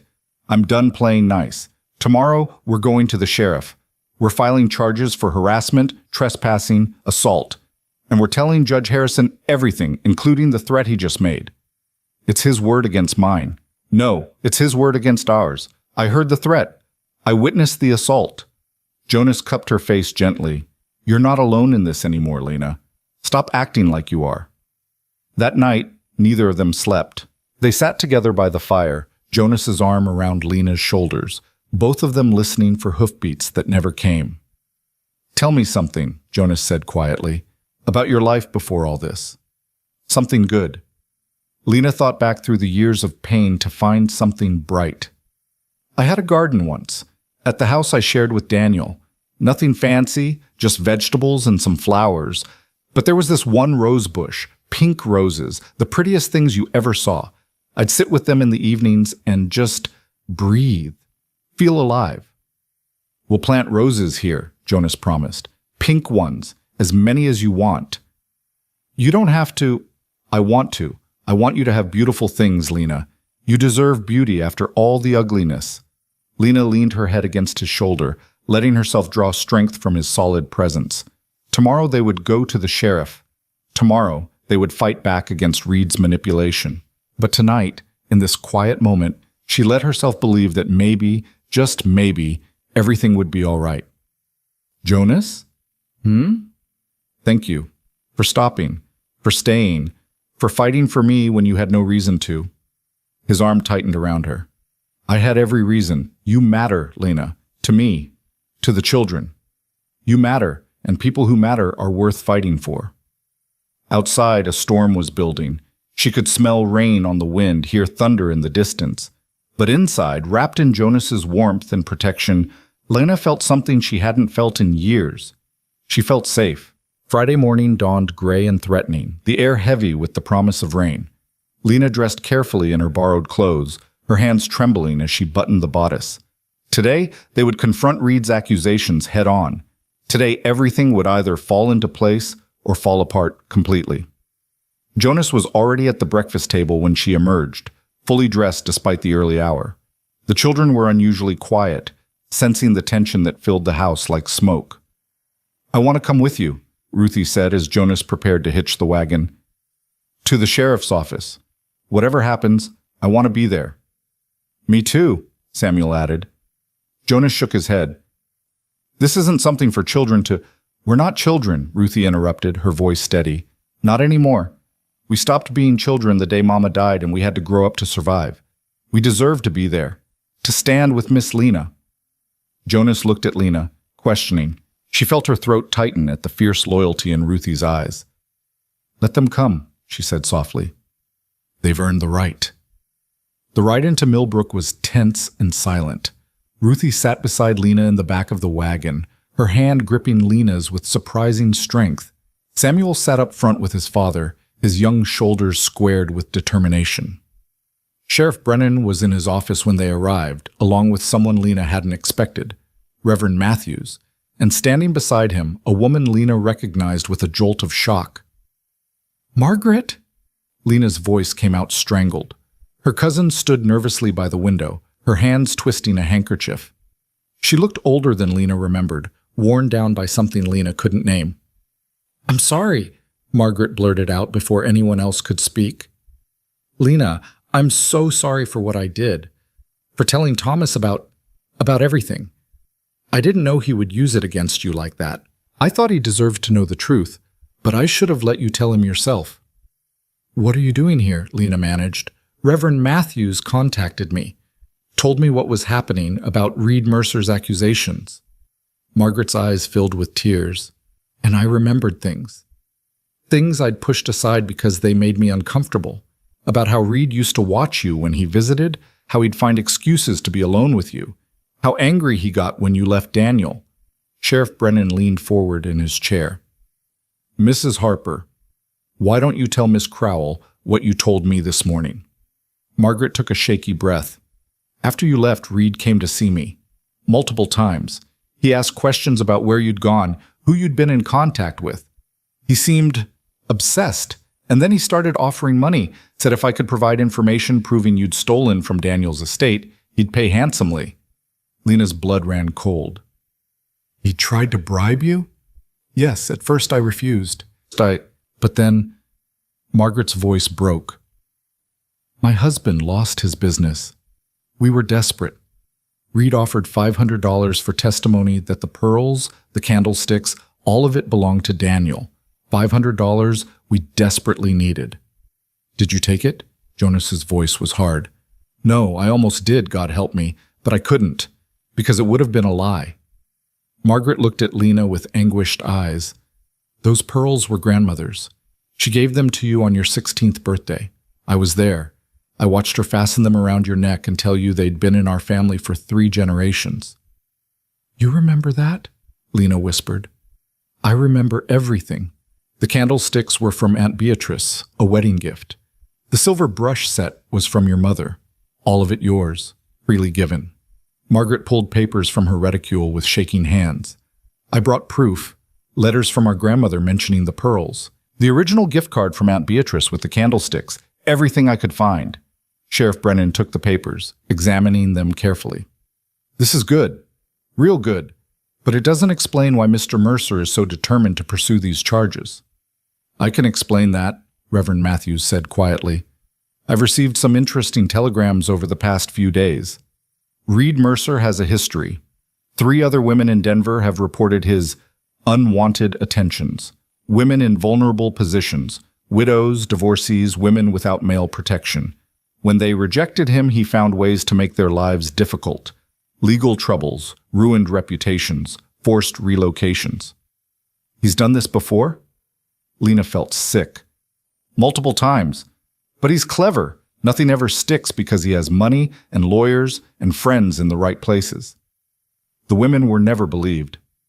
The Reverend's expression was grim. Until now. Because this time, he made a mistake. He went after someone who wasn't alone. The door banged open. Reed Mercer strode in, flanked by the attorney Walsh.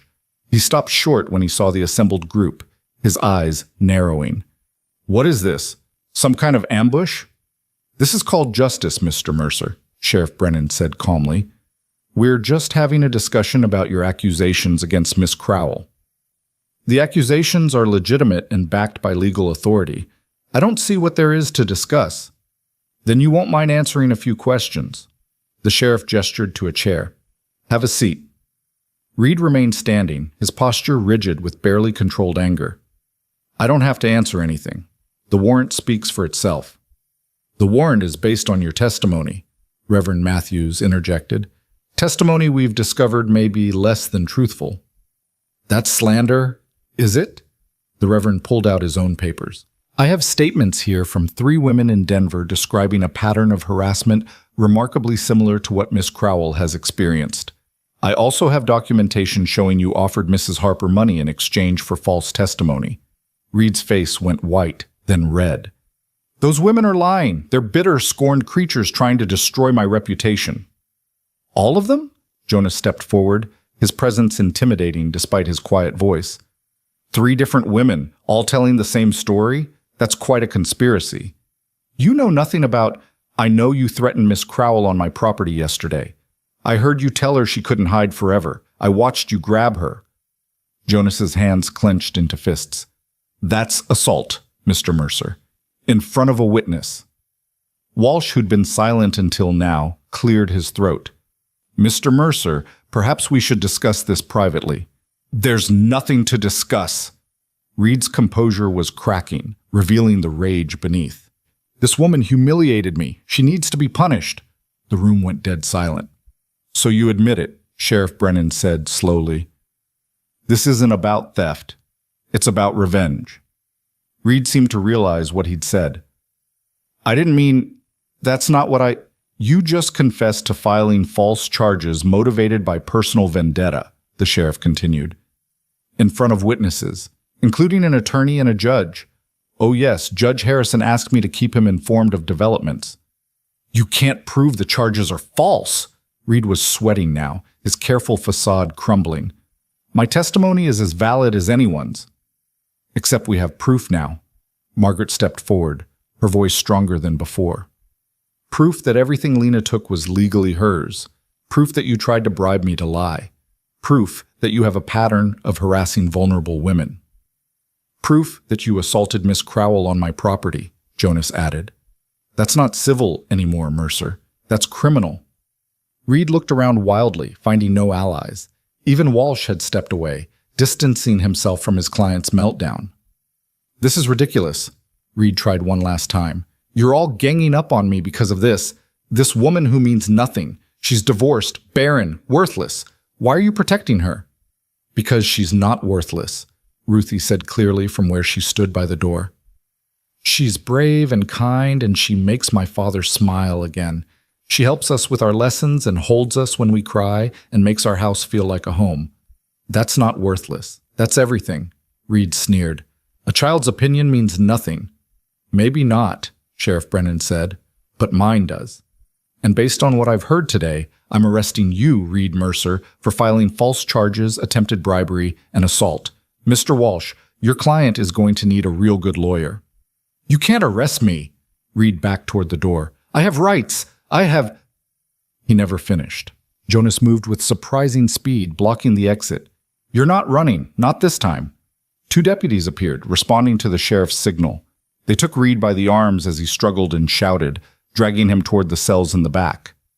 This isn't over, Reed's voice echoed down the hallway. I'll get out. I have connections. I'll make you all pay. The door slammed shut, cutting off his threats. Walsh gathered his papers with shaking hands. Sheriff, I had no idea. If I'd known the charges were fraudulent. Save it for the judge, Brennan said wearily. You might want to consider who you represent more carefully in the future. The attorney fled, leaving the rest of them standing in stunned silence. Is it really over? Lena finally asked, afraid to believe. The charges will be dropped, Sheriff Brennan confirmed. And with Mercer in custody, he can't threaten you anymore. Judge Harrison will want formal statements from everyone, but the worst is past. Lena's knees went weak.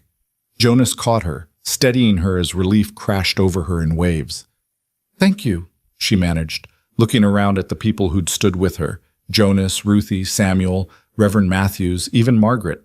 All of you. I don't know how to... You don't have to thank us, Margaret said, wiping her eyes. I should be begging your forgiveness, for betraying your confidence, for almost taking his money, for not being strong enough to stand with you sooner. Lena crossed to her cousin and pulled her into a fierce hug.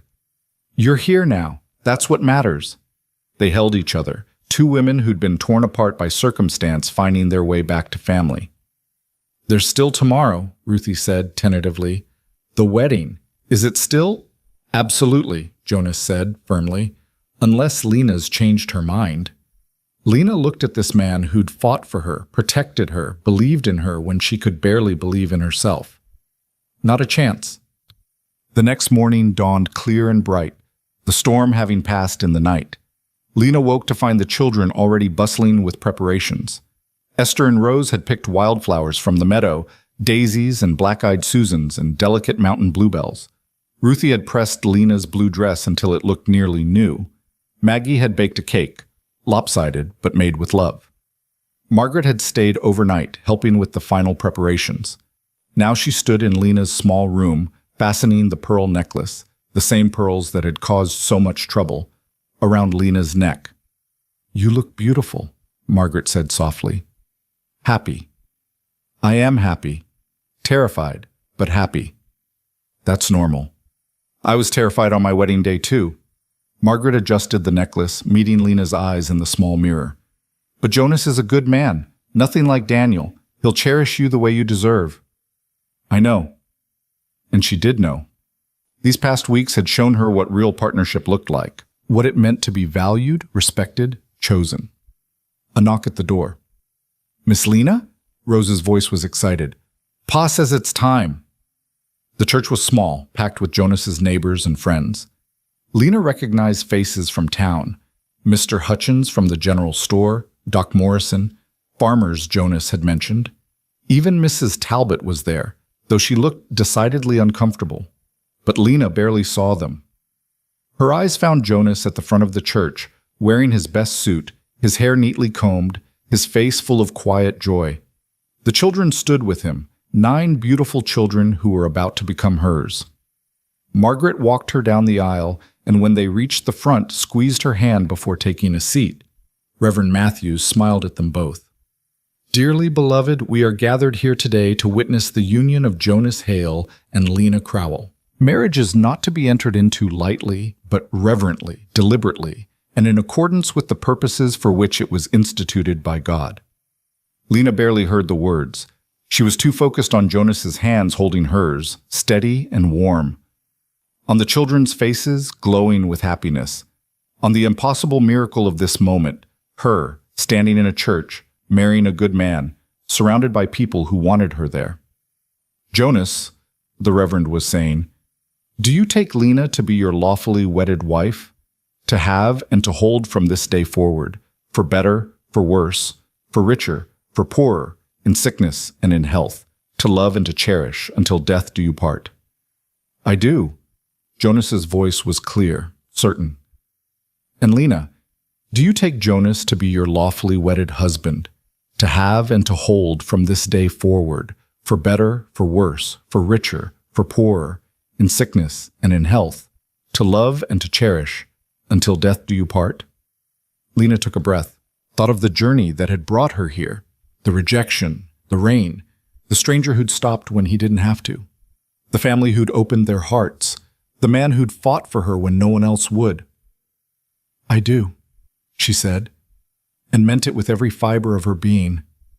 Jonas slipped his grandmother's ring onto her finger, the same ring she'd tried on days ago, now officially, permanently hers. "By the power vested in me," Reverend Matthews declared, "I now pronounce you husband and wife. Jonas, you may kiss your bride." Jonas leaned in, and their lips met in a kiss that was gentle, chaste, but full of promise.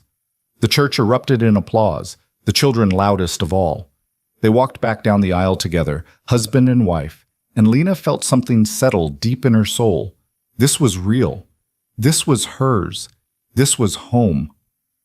The celebration afterward was simple but joyful. Someone had brought a fiddle, and there was dancing in the churchyard. The children ran wild, fueled by cake and happiness. Margaret pulled Lena aside at one point, tears streaming down her face. "I'm so happy for you," she said, "and I'm sorry. I'm so sorry I ever doubted you, that I let you think you were alone. We're family," Lena said simply. "We're allowed to make mistakes. What matters is we find our way back." As the sun began to set, Jonas and Lena loaded the children into the wagon for the ride home. Ruthie held sleeping Eliza. Rose curled up against Lena's side. The boys chattered about the celebration, already planning how they'd tell the story of the wedding for years to come. "Happy?" Jonas asked quietly, his hand finding Lena's. "More than I knew was possible." "Good. Because this is just the beginning."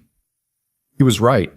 It was the beginning of their life together, a life that would have challenges and struggles, joys and sorrows. But they would face it all together, this patchwork family forged from loss and choice and stubborn hope. 3 months later, Lena stood in her garden, the garden Jonas had helped her plant, tending the rose bushes that were just beginning to bud.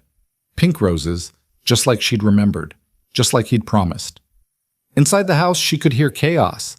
Jacob and Daniel arguing over whose turn it was to feed the chickens. Esther practicing her reading aloud, stumbling over difficult words. Ruthie teaching Rose a song their mother used to sing. Jonas emerged from the barn, saw her, and smiled. That smile that still made her heart skip, even now. He crossed the yard, pulling her into his arms. "How are you feeling?" Lena rested her hand on her belly, where a tiny life was growing. The doctor had confirmed it last week. She was pregnant.